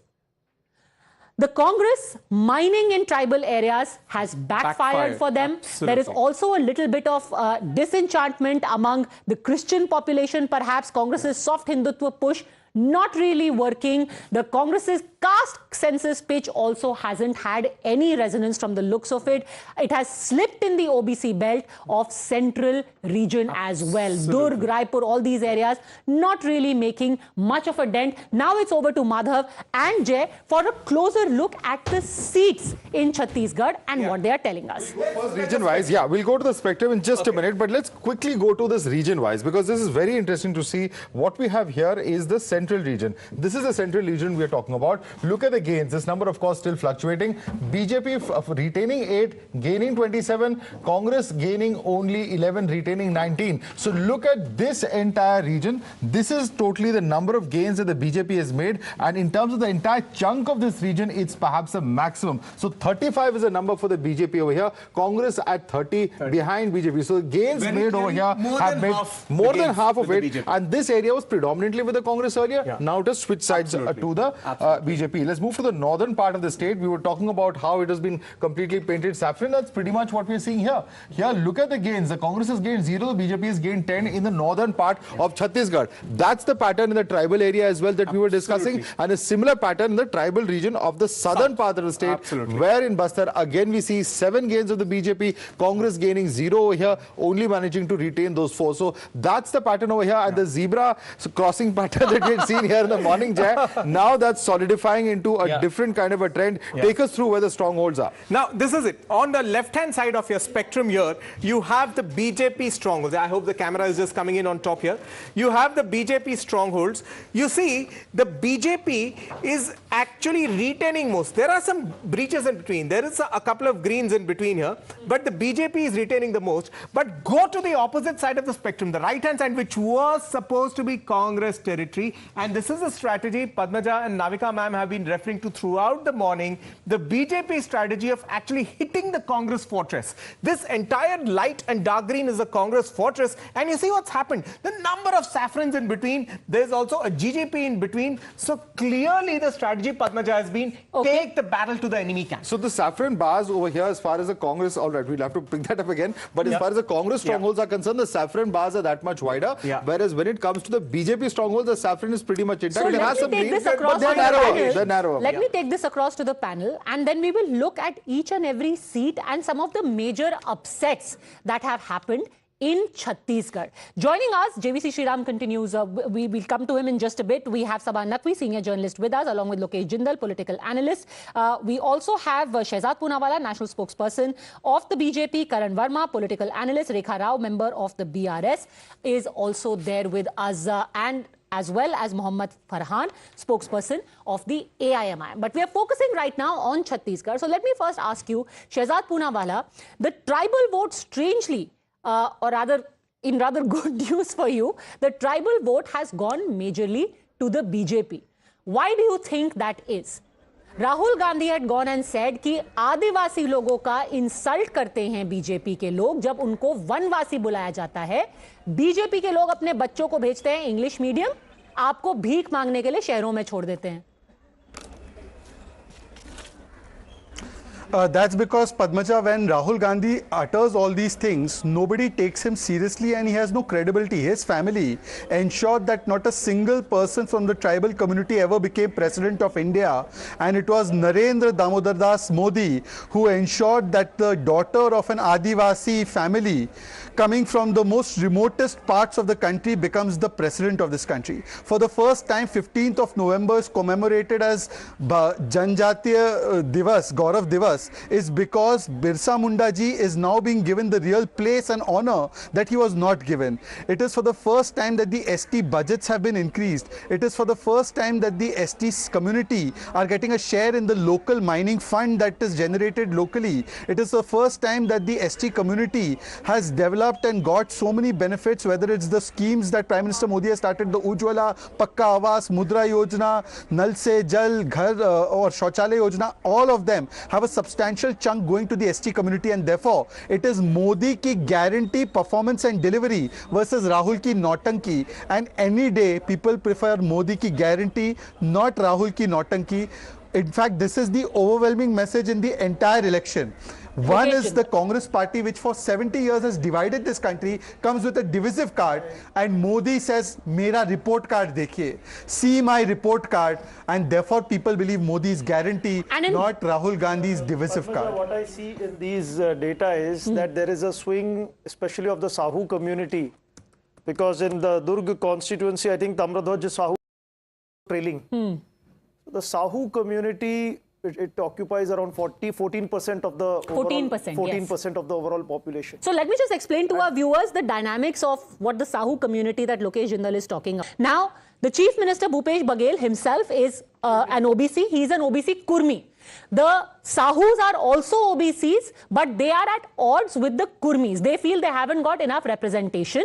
So what the BJP did is that they changed their state president to a Sahu candidate, Arun Sahu, and Tamardhwaj Sahu, who is also in the Baghel ministry, is not, his community feels that he's not being given enough importance. So has the Sahu 14% vote shifted away that OBC? But then why did you do it to the Sahus? You're supposed to be the ultimate OBC party. आप खुद ही analysis कर रहे हो कि भाई OBCs बहुत नाराज है.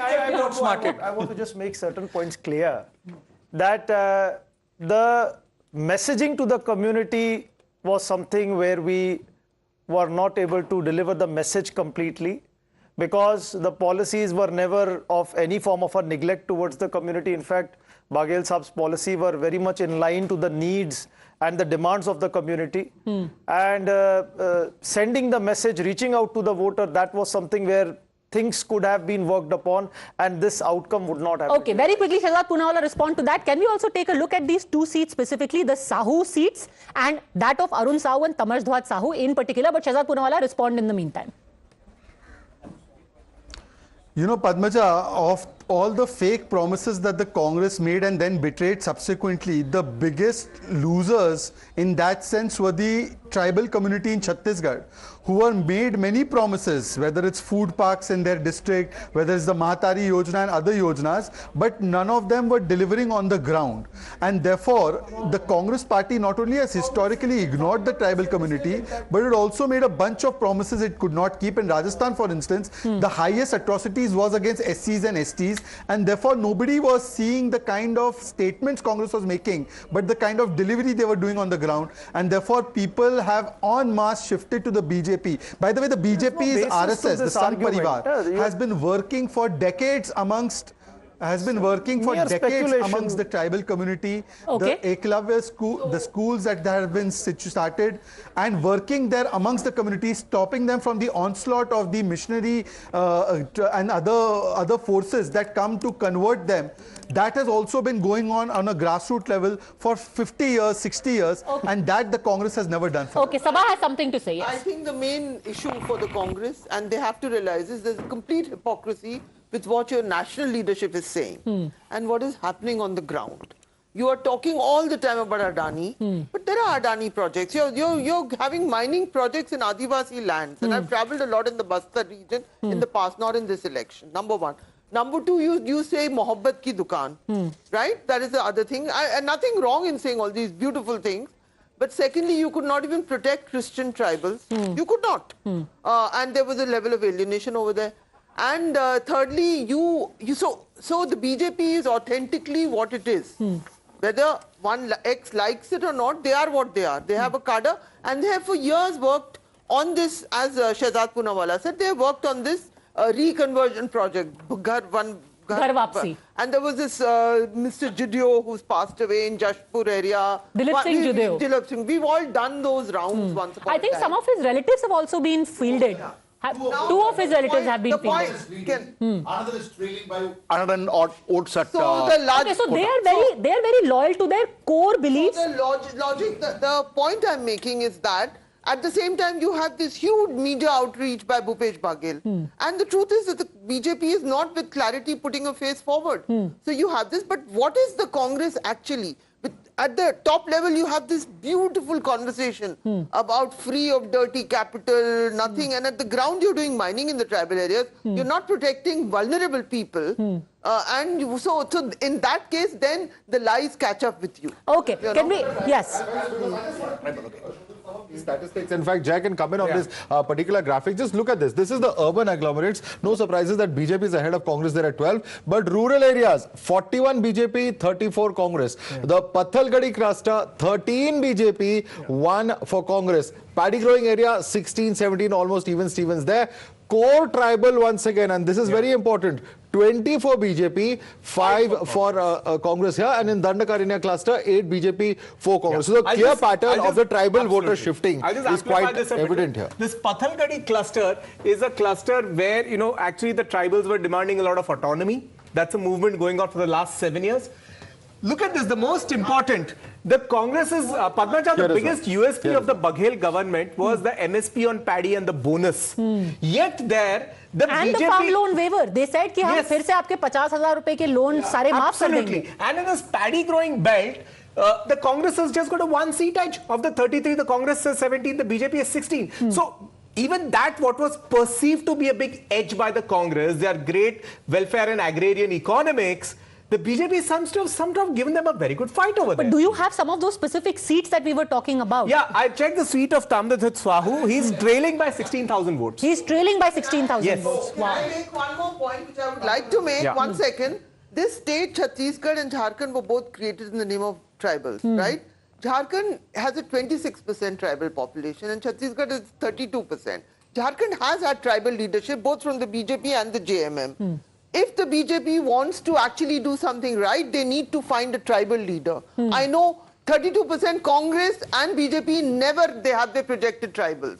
They should do that. That's but also it will be interesting to see how much these tribal parties have managed to get in terms of vote share. Do we have a fix on that, or this? Yeah, we'll have a fix. We'll have a fix. Hamar Raj party, etc. Yes, JVC, you wanted to comment. As far as the farmers are concerned, there is a clear divide between the big landowning farmers and the small farmers.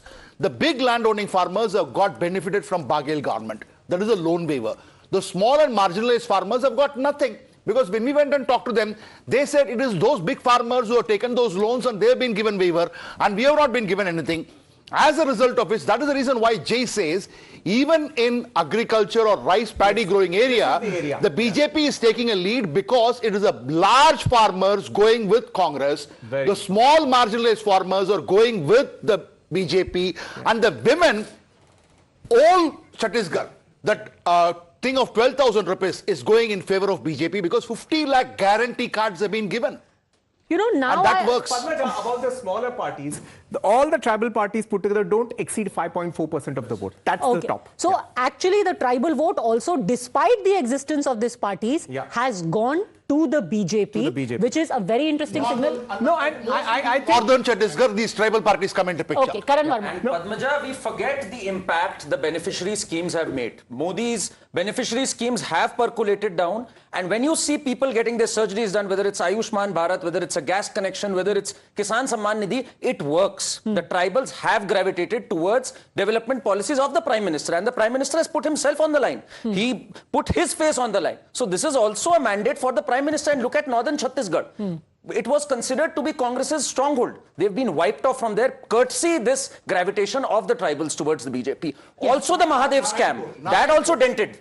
Narayanpur constituency is a classic example of the tribals moving towards the BJP, which is in Bastar region. Because there, the Vishwasis and the original tribals, there have been a conflict for the last 2 years. Even burial grounds were not clearly, given to those people. So as a result of which, they have been trying to talk to the collector. I've got an interesting this thing.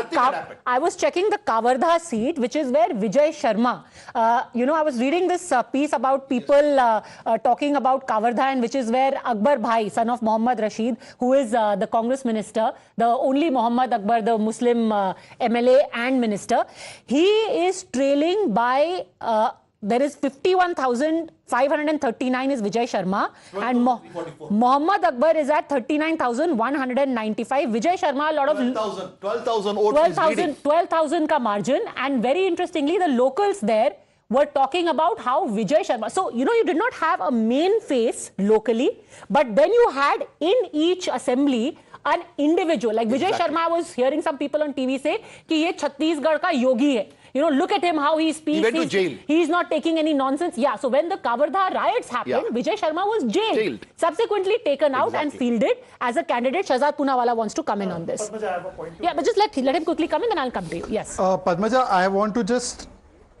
Padmaja, one thing I must tell you, and I don't know if people will agree with me or not, that there are issues amongst various communities, the tribals, the OBCs, of course, they are all wanting to become part of the developmental mainstream. But the manner of them wanting to address this is not by portraying them as a militant identity that conflicts with the idea of Bharat itself, but rather they want to become the Labhartis in a larger stakeholder in the growth of the country. What Rahul Gandhi was proposing to them in his lingo and narrative, and not because he thinks for their benefit, only because he wanted to consolidate them as a vote bank, was to pit them against the others.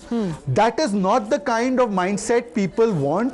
They don't want to be pitted against communities based on identity. They rather want a larger identity of becoming stakeholders, and that is the fundamental difference that the Congress party does not get after 60 years. They still think this divide and rule will work. They try to divide the tribals from the mainstream. They try to divide the OBC from the mainstream. People of the OBC and tribal work say, we want to become the part of the mainstream. These people want to divide them, and this approach is also something that is being rejected by the Congress. The Congress should today reflect on the kind of divisive politics it has played in these last 5 elections, narrative and campaign, and they should tell us that why are they continuing to play this divisive card. Lokesh Jindal, do you want to respond to that? But before you do that, I want to point out another very interesting seat. Remember I was saying earlier that a young man died in the communal violence and his father was fielded. That particular seat is Saja, and Ishwar Sahu, who doesn't have any political background, he was just plucked out of nowhere and fielded by the BJP, is right now leading with 21,673 votes, and Ravindra Chaubey of the Indian National Congress is at 20,217. So the margin is narrow, but that man, who is not a politician, he is not an MP, MLA, nothing, has been plucked out of nowhere, and people of Saja are saying, we are voting for him. Lokesh. See, Padmaja, in the 2013 elections, we had Congress having 40.3% of overall votes. And then we see the 2018, where we saw there was a swing. Is it clear? And in this swing, the Sahu vote, it went to others as well. Others was somewhere around 20%, 20.5%. And Congress was slight increase, 43.9. I would say 2 to 2.5%. Right now, if you look at the figure, the core voter of Congress is still intact. If you see, it's 41%. Okay. The core voter has... I'm sorry to interrupt you for just a second. I'm sorry to interrupt you. Gentlemen, we have the Telangana in charge. We have the Telangana BJP in charge. Prakash Javadekar joining us live. Mr. Javadekar, thank you very much for speaking to us. I want to, at the outset, congratulations, of course, but your thoughts on Telangana. Your vote share has increased, but the Prime Minister had said, ab ki baar BJP ki pehli baar sarkar.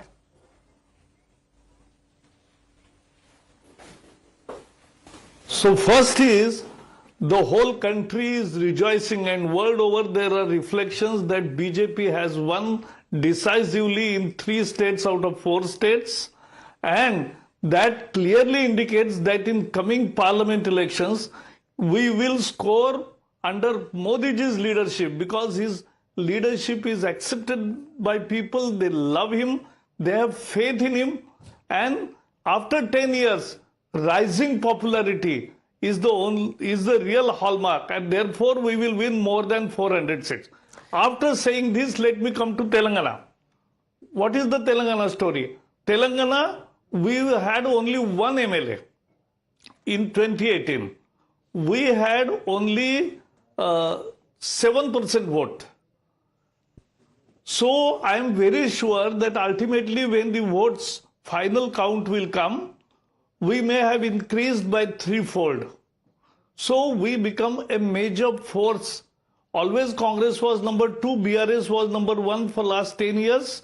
So this is not unnatural, because there was very much strong anti-incumbency. And we fought. Our president, Bandi Sanjay, had a yatra of 112 days. He created such an upsurge that there was an anti-incumbency. But only thing happened was that anti-incumbency benefit went to Congress. Why? So this is what has happened. BJP's vote and seats are increased. That is the real situation. And But why did that anti-incumbency go to the Congress? That is the $1 million question, sir.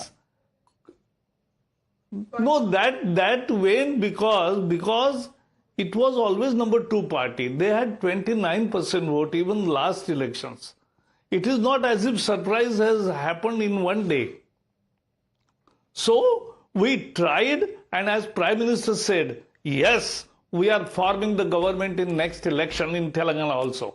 Because people now trust BJP, and people want good governance, like good government, like Modi like good government.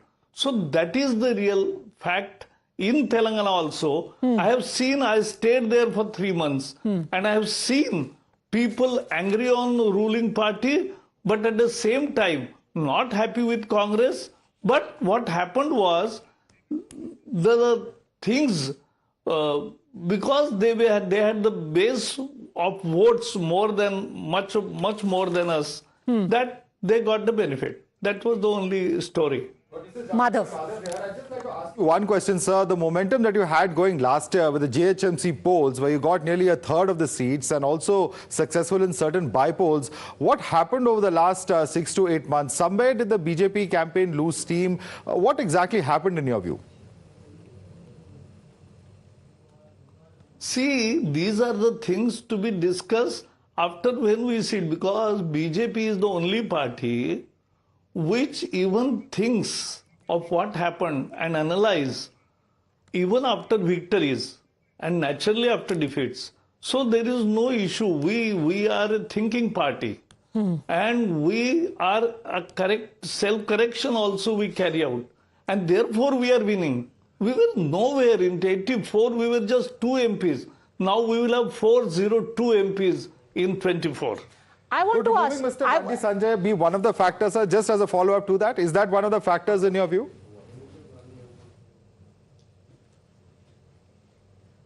Who? Mr. Bandi Sanjay's removal, do you think that could have contributed, if he had continued, the BJP may have performed better? Is that a perception that many analysts have? Do you share that perception? No. See, we don't analyze. I appreciate people analyzing. That's a democratic way of discourse. But we don't discuss and analyze our performance on TV screens. My last question to you is, you have doubled your vote share. Currently, what I can see on the EC website, you are at about 14.08%. Back of the envelope calculation, how do you think this is going to translate for you in the Lok Sabha elections? From 4 seats, what are you going to be aiming at next year in the Lok Sabha in Telangana? We are winning at least 8 seats, madam. That's what Lok Sabha in Telangana, we are winning at least 8 seats. Can you tell us which ones? Just back of the envelope, because you are the Prabhari. Even more, because now, yes, because DICE is very set up. No, I am worried now for Kerala, because I am originally state in charge of Kerala. I was election in charge in Telangana. Yes. But in Kerala also, we are winning at least 5 seats. How many? Parliament seats. And in Telangana also, we'll 8 to 10 seats. Okay, interesting. Mr. Prakash Javadekar, never say never. From doubling your vote share in the elections or the assembly, you are saying you're going to double your seat share in the Lok Sabha as well. One thing you cannot fault the BJP for is for fighting. Never giving up a fight, even in a place like Telangana. Thanks very much for joining us. We're taking a very quick break at this point. On the other side, we're going to talk about Madhya Pradesh next. Which are the regions that have delivered? The 2 big stories from Madhya Pradesh, the regions of Gwalior Chambal, the regions which nobody expected the BJP to perform in, which has really pulled in the seats for them. That's what we'll talk about in 2 minutes.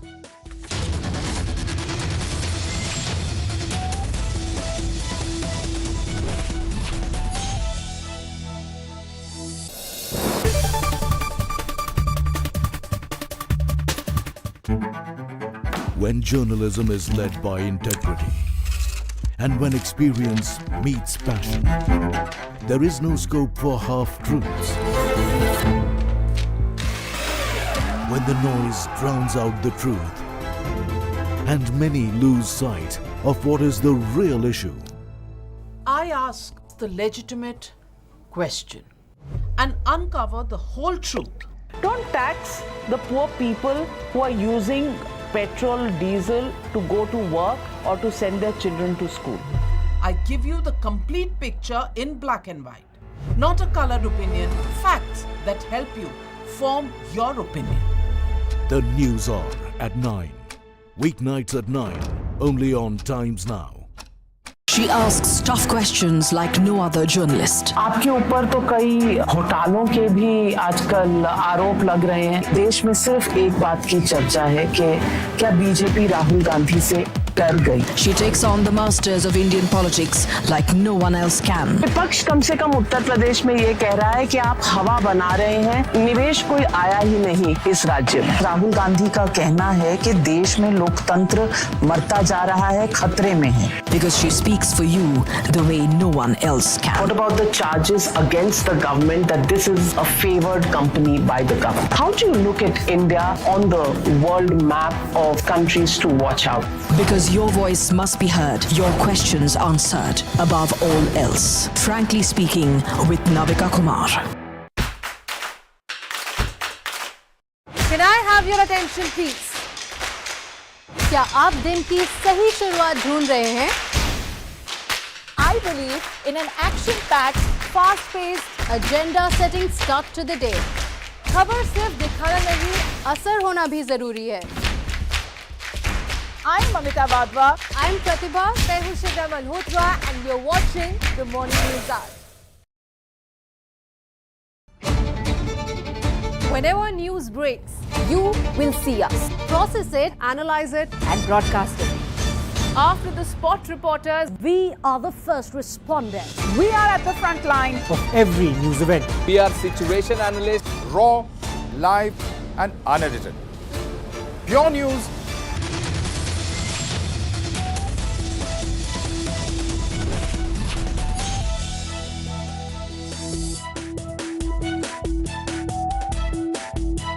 Welcome back. The numbers are out and Times Now called it first here on your channel. But now it's time to take a deeper look at what the numbers are telling us. It's not just, remember, about what happens in 2023, but these developments are going to shape the next 5 months. Development number 1, we already showed you the story of Chhattisgarh.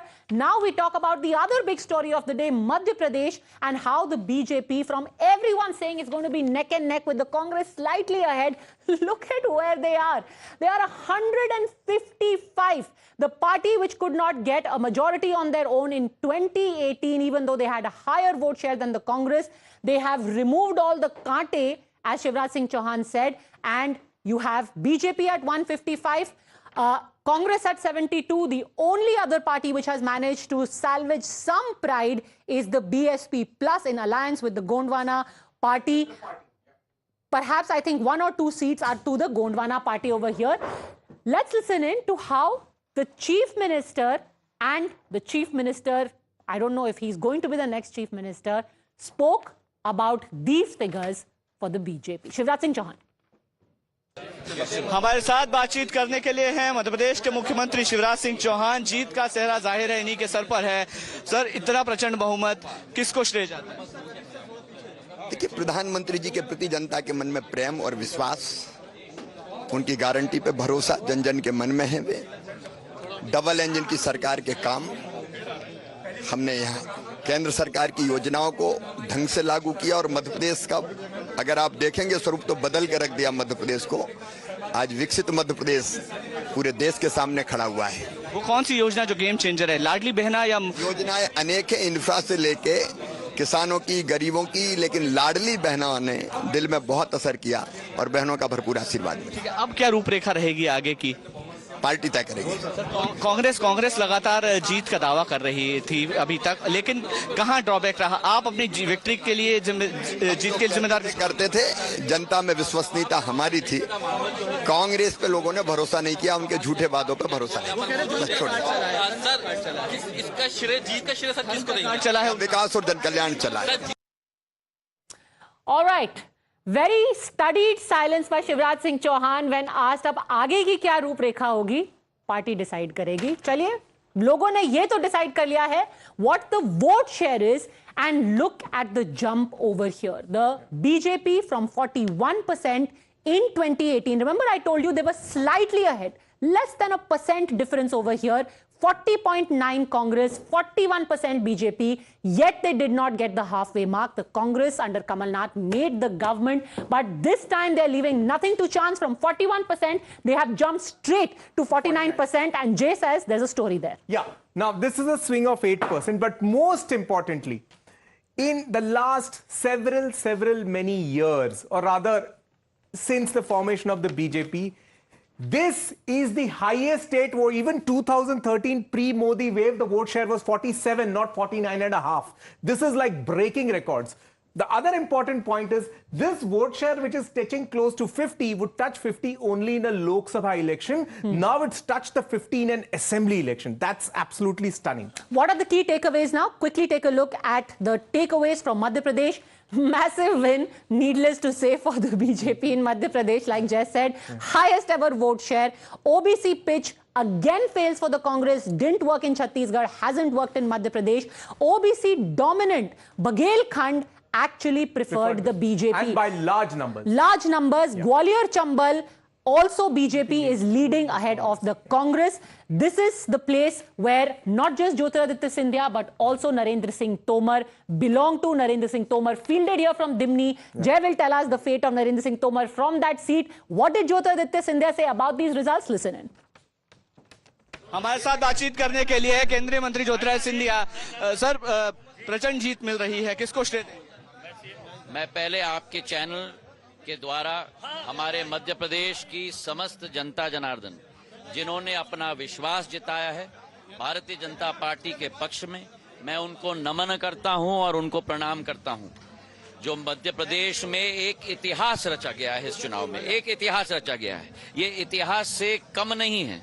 स्वर्णम अक्षरों में ये नतीजा लिखा जाएगा कि जो सरकार 18 साल से मध्य प्रदेश में जन सेवा के पथ पे चली है, उसे इस प्रचंड बहुमत मध्य प्रदेश की जनता ने दिया है। और इसका अगर श्रेय किसी को जाता है तो प्रधानमंत्री नरेंद्र मोदी जी को जाता है, हमारे दोनों मार्गदर्शक अमित शाह जी, जेपी नड्डा साहब को, और प्रदेश के अंदर हमारे पार्टी के अध्यक्ष बीडी शर्मा जी को और हमारे लोकप्रिय मुख्यमंत्री शिवराज सिंह चौहान जी को जाता है। और भारतीय जनता पार्टी का एक एक कार्यकर्ता जिसने तन मन के साथ, खून पसीना के साथ इस पार्टी को सिंचित किया है, उन सभी को जाता है। सभी को मेरे दिल के गहराइयों से बहुत बहुत धन्यवाद और मध्य प्रदेश की जनता को तो मेरे तरफ से प्रणाम। कांग्रेस कह रही है धर्म का कार्ड चला और बीजेपी कह रही है कि मोदी की गारंटी। देखिए, कांग्रेस को थोड़ा स्पोर्ट्समैन स्पिरिट सीखना होगा। खेल के समय में जीत होती है, खेल के समय में हार होती है।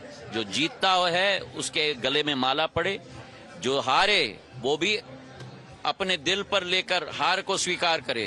ये ईवीएम मशीन को कसूरवार दिलवाना, लोगों को कसूरवार दिलवाना, और कल तो लड्डू और सब कुछ बट रहे थे। हमने कहा हम शांति से बैठेंगे और जनता का नतीजा हम स्वीकार करेंगे। मुख्यमंत्री को लेकर सवाल हो रहे हैं, मुख्यमंत्री को लेकर के सवाल हो रहे हैं। मध्य प्रदेश में हमारे मुख्यमंत्री शिवराज सिंह चौहान जी हैं, उनके जनहितैषी नीतियों के आधार पर और प्रधानमंत्री जी के पूर्ण एक तरफा एक सोच विकास प्रगति के आधार पर यह प्रचंड बहुमत आई है। All right, so how is Narendra Singh Tomar doing at Dimni and what are the other big seats from Madhya Pradesh that you need to know?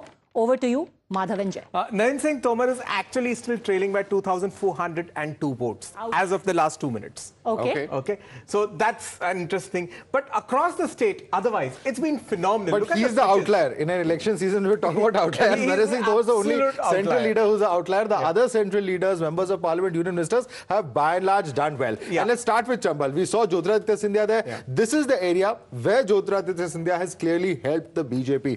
Look at the gains for the BJP. 12 over there, about 16 to 18 of his leaders who had joined, if I'm not mistaken.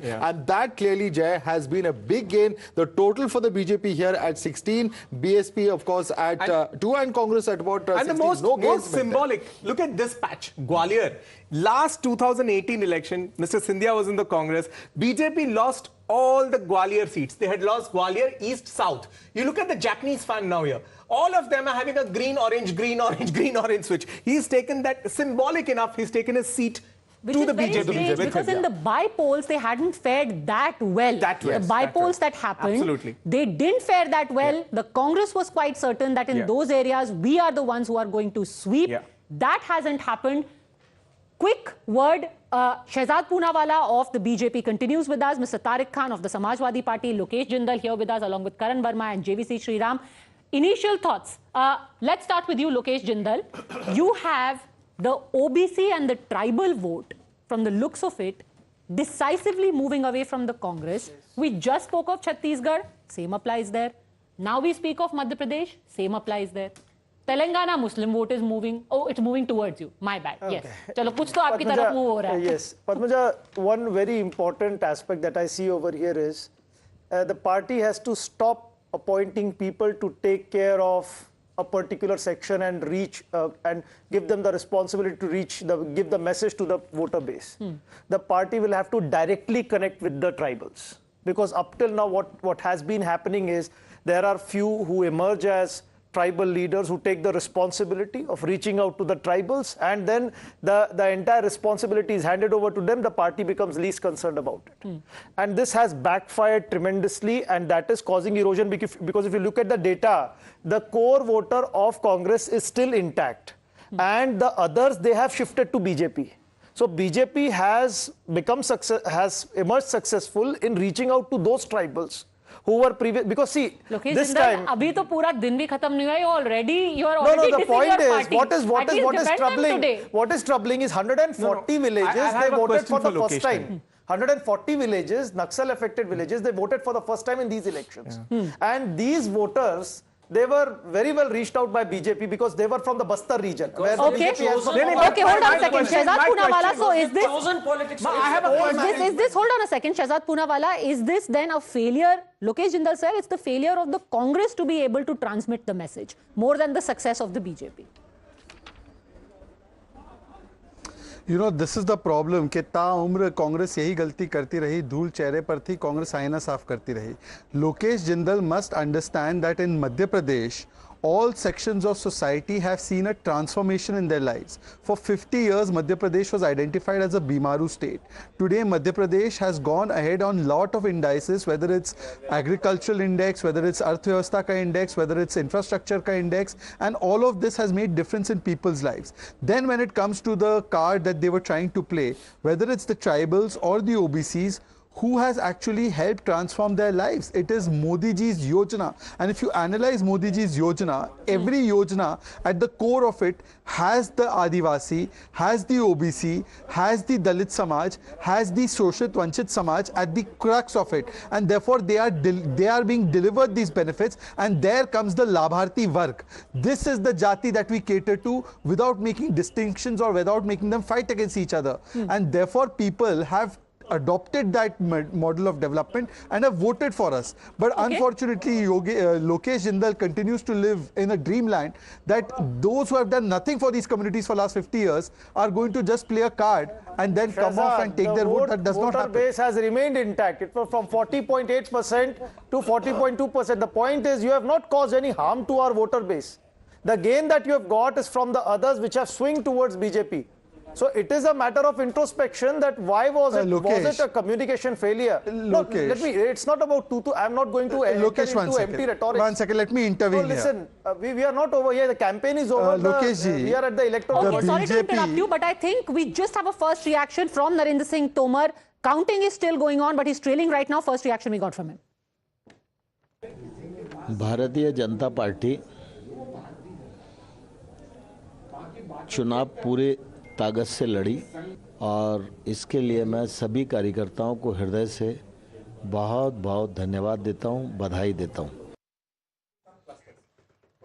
All right, we're also going to be joined by Mr. Ravi Shankar Prasad in just a while from now. But I want to ask you, Mr. Tariq Khan of the Samajwadi Party, आपने इतने जोर शोर से 71 सीटों पे अपने candidates खड़े किए थे. अभी you have drawn a blank in Madhya Pradesh. Ajay Rai had said when you were fielding your candidates कि आपका वहां पर कोई बेस नहीं है, आपको कांग्रेस को नहीं डैमेज करना चाहिए. आपकी वो स्थिति तो नहीं हो गई कि हम तो डूबेंगे सनम, तुम्हें भी ले डूबेंगे. It's nothing like that. We are working for our party, and let me congratulate all those who have performed in this election. It's a day of democracy and celebration of democracy. Who all have performed from Samajwadi Party. We have just congratulating them in whichever state they are performing. Point number one. Number two. As of today, you have not performed anywhere. You have got 0 MLAs in all of elections today. That's all right. That's the mandate of the people. We have to accept it. I am accepting at all the grounds that people have not voted for us. I am accepting it. How could anybody deny? Means how can anybody deny that people have not voted us? So we have to rethink that why people have not voted us in Madhya Pradesh. We have to think once again. But talking about the coalition, we have tried multiple times and we urge Congress to have a coalition with us. Why? Because Akhilesh thinks that presently we are fighting with each other, and just after 4 months we'll say that we all together and we are going into. Sorry to interrupt you. Over to Navika Kumar.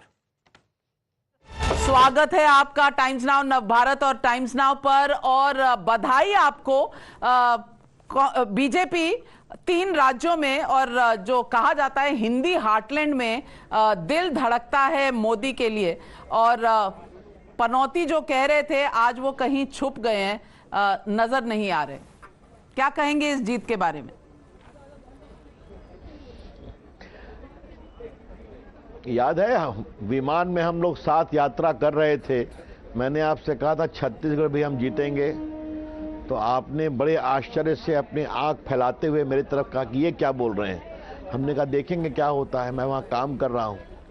तो आज कम से कम छत्तीसगढ़ बधाई दे दीजिए हमें आप।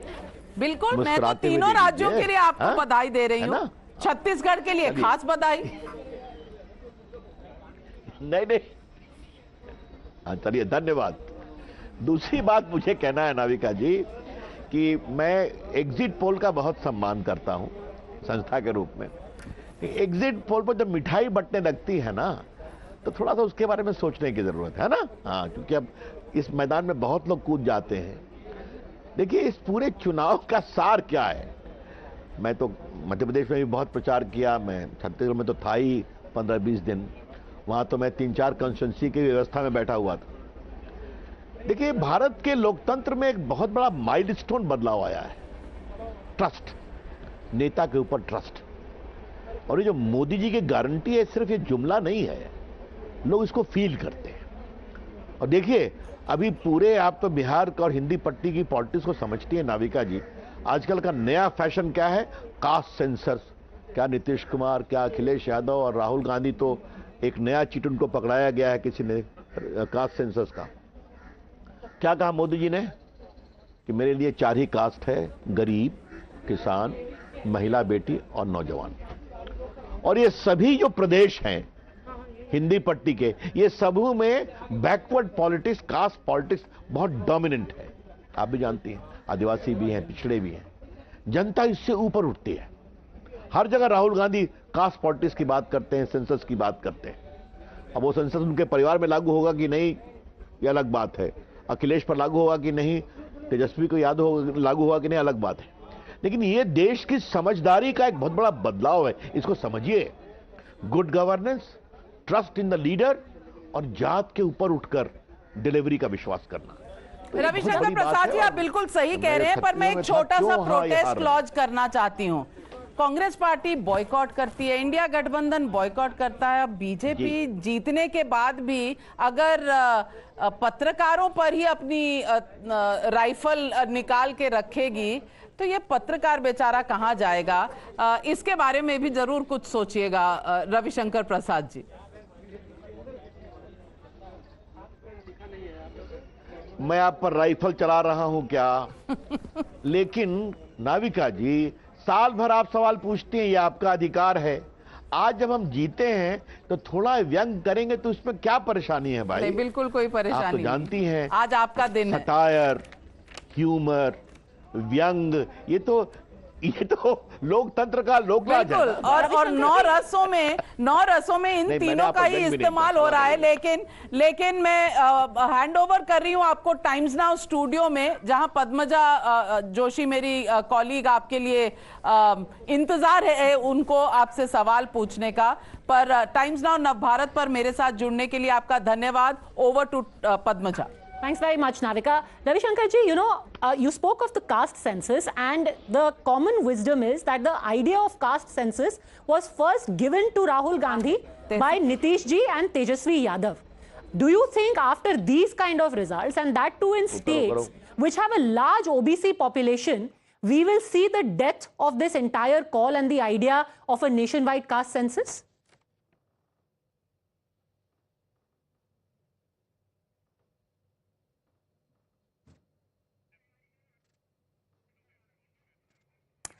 All right, we will just try and have that audio fixed. I think there was a bit of a glitch over there. But, you know, we were talking about the main takeaways of Madhya Pradesh. Are there some more OBC areas? Since everyone is now talking about the caste census, can you show us those areas where there is a large OBC population, a backward population, scheduled caste population? Which way have they voted? Well, these are two important statistics that we're looking at, and I think the demographic that you're talking about comes in these agricultural belts, where 15 Congress, 45 BJP, and this area of rural as well, where 61 versus 128. How does Even this... among the scheduled caste, yes, 12 Congress, 23 BJP. Yes. Even among the Adivasi youth, it's an even match. Right. Yeah. So do these areas pretty much match the OBC demographic that Padmaja is absolutely. talking about? No, it's one thing is very clear, that the narrative of Jitni Abadi Utna Haq perfectly caters to this area. Okay, Jitni Abadi, Utna Haq और उतने vote seemingly BJP को मिले हैं, at least Madhya Pradesh और छत्तीसगढ़ में. Ravishankar Prasad ji is back with us. Ravishankar जी, आप OBC caste census की बात कर रहे थे. The common wisdom is that this was an idea that was given to Mr. Gandhi by Nitish ji and Tejasvi Yadav. After these results, especially in states where there is a large OBC population, do you think we will see the death of this idea of a nationwide caste census? Let me give my observations to you, Padmaja, in a different context. Dominating caste narrative was an order of the day at some point in time, 90s. What has happened today? Today it stands complemented with good governance. That's the first thing I would like to say. The second thing that's very important, people have realized this whole parchi of caste census is basically linked to their own family welfare. That's very important. And where Modi ji had what said, हमारे लिए चार जातियां हैं, गरीब, नौजवान, बेटियां, महिलाएं, बहनें और किसान. This result underscores that need, that when Modi is saying the trust factor is in Modi to deliver on the ground. And this particular experience, Padmaja, I would like to share with you. I traveled extensively in Chhattisgarh, in Madhya Pradesh. I remember in the Rath, in the constituency of Khajuraho and all, with the state president, I was there. There was a big meeting, absolutely in a rural area. The rural market was there. Large number of Ladli Bahan beneficiaries were there. When I was speaking, I found many of them were recording my bhashan through their smartphone. I smiled. I just asked them a question. How many of you got your free vaccination for COVID? All of them raised their hand. I'm like, how you got the information as to on which day, which dose will be given? It came on our mobile, you know. I asked them, how many of you are on Facebook or Twitter? Half of them raised their hand. This is delivery, Padmaja. Try to understand what I'm trying to convey. When you seek to change the narrative of development and they feel it, the state level or the national level, then they say what they say is just baat or jumla, and what he is saying is on the ground. That is a tectonic shift in the polity of the country. You must understand. The second thing is, they see that it is Narendra Modi who made a very distinguished scheduled caste leader as the President of India, and very distinguished scheduled tribe leader, Draupadi Murmu ji, as the President of India. All these things and others only cater for the family. This is important. But Modi's trust, his delivery, and the people of India, this is a tectonic shift. But do you think that this is going to be applied to Bihar as well? Because Bihar, Nitish Kumar, or at least his supporters feel, has played a major master stroke, जहाँ पे उन्होंने caste census करा के result out कर दिया October 2 को, उन्होंने reservation 75% कर दिया है. So, do you think that this is going to be an outlier, Bihar, where caste still is going to be the calling card and a master stroke for the JDU, RJD? Padmaja जी जरा रुकिए ना, election होने दीजिए ना, result आपको बताएंगे, हम तो आपसे बात करेंगे ना. Come on, this whole shift, otherwise Lalu Prasad would never have lost. When we were fighting against his corruption and fraud scam, you know, I was a lawyer in the PIL to expose everything, you know it very well. Now Bihar has, and what is Nitish Babu? I don't want to use the great abbreviation which Lalu Prasad uses for him. The people of India know for the sake of power he can go to any extent. If everything is on caste, then what the hell you are doing for 18 years? Are the people going to ask it or not? They will leave it. We will take care of it. But I'm trying to underscore a larger narrative as to how the polity of India is changing beyond caste. Delivery, good governance, integrity, dedication, and the element of trust. This leader cares for the country, cares for us. Final I question. think that is very important. Final question I want to ask you, Ravi Shankar ji. Where does that leave INDI? Even as the 5 state elections were underway, Nitish Kumar was very angry. He said, आजकल कांग्रेस को time नहीं है, वो चुनाव में लगी हुई है.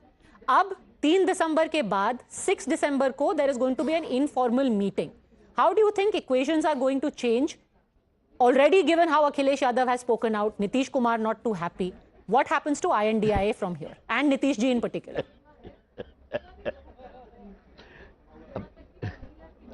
Padmaja, in this whole India alliance or Indic, whatever you call it, this whole expression of formal to informal to super formal to totally informal to whispering, come on, these are past is past. But yes, this is going to lead to a lot of volcanic eruptions within that congregation. They are going to say कि पहले Congress party अपनी औकात पे आओ तो हमसे बात करो. I hope you are understanding. तो आगे आगे देखिए होता है क्या, देखा जाएगा. चलिए आगे आगे देखिए क्या होता है. But people of India are going to give a bigger majority to Modi ji in the year 24. उसका आगाज हो चुका. We will hold you to your word, specifically in Bihar as well, since you have promised that we are going to discuss that. Thank you very much, Mr. Ravi Shankar Prasad, for joining us. Let's cut straight across to Union Minister Smriti Irani. क्योंकि राहुल गांधी ने भारत जोड़ो यात्रा तेलंगाना में की थी और 2 बड़े राज्य जिनमें की थी वो मध्य प्रदेश और राजस्थान थे. उसके अलावा उन्होंने ये जो कास्ट सेंसस का मुद्दा उठाया था, अडानी का मुद्दा उठाया था, उस पर आपको लगता है कि आज जनता ने जवाब दिया है? आप क्या कहेंगी? बेशक जनता ने जवाब दिया. मुझे लगता है गांधी खानदान ने जो विशेष नरेंद्र मोदी पर पर्सनल अटैक्स किए वो जनता को रास नहीं आए, क्योंकि जनता जानते हैं कि हमारे प्रधान सेवक समर्पित हैं लोक कल्याण के लिए, हमारे प्रधान सेवक समर्पित हैं भारत के विकास के लिए. लेकिन नाविका जी, मैं 5 मुद्दों पर विशेष आपका ध्यान आकर्षित करना चाहूंगी. मोदी जी की जो पॉलिटिक्स है that is about fiscal discipline and prudence, आज वो रंग लाई है. राहुल गांधी ने बार बार ओबीसी का या कास्ट सेंसस का उल्लेख किया. शायद वो इस खुशफहमी में थे कि जनता नहीं जानती कि नरेंद्र मोदी स्वयं एक ओबीसी परिवार से है, स्वयं गरीब परिवार से हैं, स्वयं ग्रामीण अंचल से हैं, और राहुल गांधी के आसपास के शायद पैराफिलिया ने उनको भ्रमित कर दिया होगा कि देखिए मोदी के बारे में ये सारी बातें, मोदी का संघर्ष जनता जनार्दन नहीं जानती. तीसरी बात जो मैं कहना चाहती हूँ, नरेंद्र मोदी जब कहते हैं कि मैं पर्सनली गारंटी कर रहा हूँ, इतनी बड़ी एक पॉलिटिकल मुझे लगता है स्टैंड आज तक कभी भी किसी भी प्रधानमंत्री ने हमारे देश के इतिहास में नहीं लिया. और जनता का उस स्टैंड के प्रति, उस लीडरशिप के प्रति विश्वास, ये जानते हुए कि Narendra Modi chief ministerial candidate नहीं है, देश के प्रधान सेवक है, लेकिन जनता का ये विश्वास. चौथी बात मुझे लगता है नरेंद्र मोदी ने कहा कि हम सिर्फ आज के लिए ना जिए, अभी के लिए ना जिए, एक अमृत काल है हिंदुस्तान का, विकसित भारत के संकल्प के साथ हम लोग जिए. उन्होंने राइट्स, अधिकारों की बात की, लेकिन रिस्पॉन्सिबिलिटी का भी एहसास दिलाया हमारे नागरिकों के मध्य में. नरेंद्र मोदी के राइट्स और रिस्पॉन्सिबिलिटीज के बीच का जो बैलेंस है आज वो रंग लाई है. और मुझे लगता है 5वां, एक महिला होने के नाते मुझे विशेष इस बात का आनंद है that women have now emerge as a decisive political factor in Indian politics. अगर आप छत्तीसगढ़ में देखें, 77 लाख हमारे जो वोटर्स हैं वो महिलाएं रहीं. 1.5 करोड़ जो वोटर्स हमारे मध्य प्रदेश में रहे उसमें भी 76% महिलाएं रहीं. और अगर आप महिला वोटर का कहीं ना कहीं रिसर्च करें पॉलिटिकली, तो ये स्थापित हो चुका है कि जब महिला देखती है कि एक विकासशील प्रगतिशील नेतृत्व उसको मिल रहा है तो महिला ऐसे नेता का समर्थन करती है. तो जोशो खरोश से महिलाओं का समर्थन नरेंद्र मोदी को मिला. मैं विशेष रूप से भाजपा की महिला कार्यकर्ता होने के नाते इस बात का आनंद लेती हूँ. बिल्कुल, और ये हमारे सर्वे में भी निकल के आया था कि महिला वोटर जो हैं वो बीजेपी की तरफ हैं। लेकिन स्मृति जी, आपको हम हमेशा जायंट किलर ऑफ अमेठी कहते रहे हैं पिछले 5 सालों से। आज आप ही के अंदाज में पूछना चाहूंगी कि आज आप राहुल गांधी जी को क्या मैसेज देंगी? कोई मैसेज नहीं देना चाहती नाविका जी। जो खुद अपनी ईगो में डूब रहा हो, उसको ना तिनका दिखता है, ना उसको सूर्य का तेज दिखता है। आज उस डूबते हुए जहाज को कहना अगर चाहूँ तो मात्र इतना कहना चाहूँगी कि तुमने सूरज पर, जो पॉलिटिकल सूरज है हिंदुस्तान की राजनीति में, उस पर थूक कर देख लिया, कटाक्ष कर कर देख लिया। जवाब उस व्यक्ति ने नहीं, देश की जनता ने दिया है। बिल्कुल, देश की जनता ने जवाब दिया है। और 2024 का रास्ता अब कितना साफ नजर आ रहा है स्मृति ईरानी जी? नाविका जी, मेरा सौभाग्य रहा है कि मैं नरेंद्र मोदी जी के साथ लगभग एक कार्यकर्ता के नाते 1.5 से 2 दशक काम कर चुकी हूँ। मैं इतना ही कहूँगी, हम इस खुशफहमी में ना रहें कि आज की जीत के बाद मोदी जी आराम से बैठेंगे 2024 का इंतज़ार करते हुए। आपको याद दिला दूं, इन प्रदेशों के चुनाव में रैलीज करने के साथ साथ दिवाली का पर्व वो फिर भी सरहद पर मना कर आए। सेल्फ हेल्प ग्रुप की बहनों को उन्होंने ड्रोन की सौगात दी, इंफ्रास्ट्रक्चर के प्रोजेक्ट्स पर प्रगति का रिव्यू किया। ये मोदी मैजिक है, ये कभी भी अपने आप को फॉर ग्रांटेड नहीं लेते।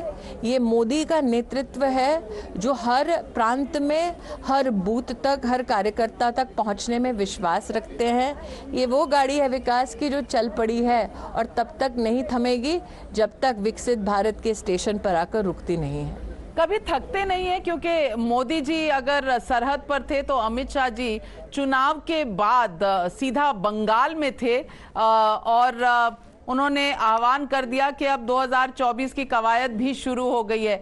तो ये जो जोड़ी है नरेंद्र मोदी की, उनकी गारंटी की, और पीछे रणनीति की जो अमित शाह जी की है, इसके बारे में आप क्या कहेंगे? मैं इतना ही कहूँगी कि आपने आज सही कहा एक प्रश्न में कि एग्जिट पोल के जितने भी हमारे प्रणेता हैं उन सब ने कहा था छत्तीसगढ़ तो भूल जाओ, अच्छे से अच्छा भाजपा की 40 तक सीटें आएंगी। ये उनका काम है और उनको ऐसे ग्राउंड रिपोर्ट्स मिल रही थी। कांग्रेस के इर्द गिर्द घूमने वाले नेता भी इस बात को पुख्ता करने का प्रयास कर रहे थे। लेकिन आपने जिस जोड़ी की बात की उसमें एक तीसरी त्रिमूर्ति बीजेपी की मैं जोड़ना चाहूँगी। हमारे राष्ट्रीय अध्यक्ष जगत प्रकाश नड्डा जी भी, इन तीनों ने मिलकर जिस प्रकार से धरातल पर हर बूथ पर कार्यकर्ता को सशक्त किया। और सही कहा आपने, एक तरफ सभी राज्यों में प्रचार के साथ साथ सरहद पर पहुंचना, राष्ट्रीय स्तर पर कई विशेष न सिर्फ पॉलिसी डिसीजंस लेना, अमित भाई का न सिर्फ बंगाल जाना बल्कि अमित भाई का भी राज्यों में प्रचार करना, नड्डा जी का भी जिस प्रकार से आपने प्रचार देखा है। मुझे 2 चीज़ों पर विशेष गर्व होता है। जिन तीनों का आपने नाम लिया वो किसी भी राजनीतिक परिवार के सदस्य नहीं हैं, कर्मठ कार्यकर्ता हैं जो बूथ से उभरकर राष्ट्रीय स्तर पर पहुंचे हैं। दूसरी बात नाविका जी, ये हमारे कार्यकर्ताओं को भी एक बहुत ही सुखद संकेत है कि आपने एक फतह कर ली, लेकिन सफलता के उस शिखर पर आराम से बैठना नहीं है, नए शिखरों की तलाश करनी है, उन नई ऊंचाइयों की तलाश करनी है। लेकिन वो नई ऊंचाई पाना किस लिए है? अपने लिए नहीं, अपने राष्ट्र और अपने संगठन के लिए। तो आज का दिन जीत का जश्न ज़रूर है, लेकिन विनम्रता का भी एहसास हमारा नेतृत्व हमें कराता है। बिल्कुल, आप सही कह रही हैं। और शायद कांग्रेस पार्टी ये भी जानेगी और इंडिया गठबंधन ये भी जानेगा कि शायद पत्रकारों को बैन करने से, बॉयकॉट करने से शायद चुनाव नहीं जीते जाते। ये भी मैसेज है। प्रश्न तो ये है कि क्या गठबंधन सरवाइव करेगा इस इलेक्टोरल डिबैकल को? बस, बहुत आपने सही सवाल उठा दिया और चर्चा अब इसी बात की है। और आगे आगे देखिए होता है क्या। हमारे साथ जुड़ने के लिए और पटाखा एक चलाने के लिए बहुत बहुत धन्यवाद आपका स्मृति ईरानी जी। जुड़े आप हमारे साथ, नमस्कार और बहुत बधाई आपको और आपकी पार्टी को, आपकी पूरी टीम कार्यकर्ताओं की भी। और इस वक्त मैं अपने सहयोगी अंकित से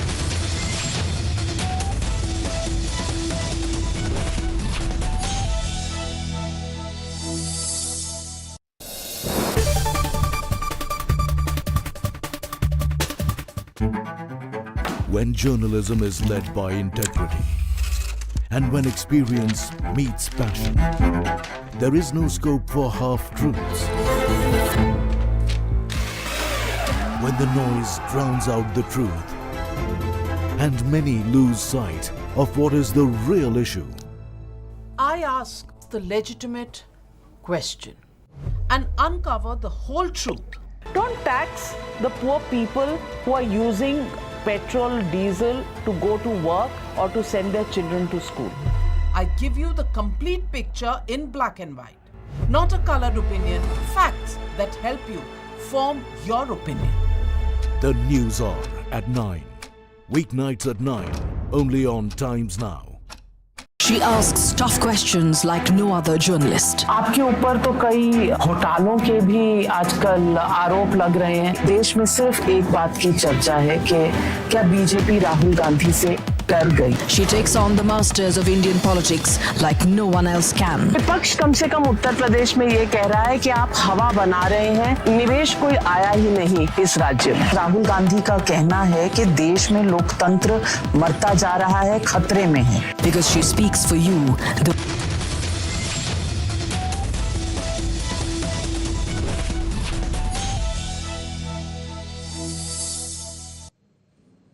Welcome back. You're with Results Day live here on Times Now, and let's cut across live now to Madhya Pradesh Chief Minister Shivraj Singh Chauhan. I believe he's addressing party workers there. Let's cut across live to that.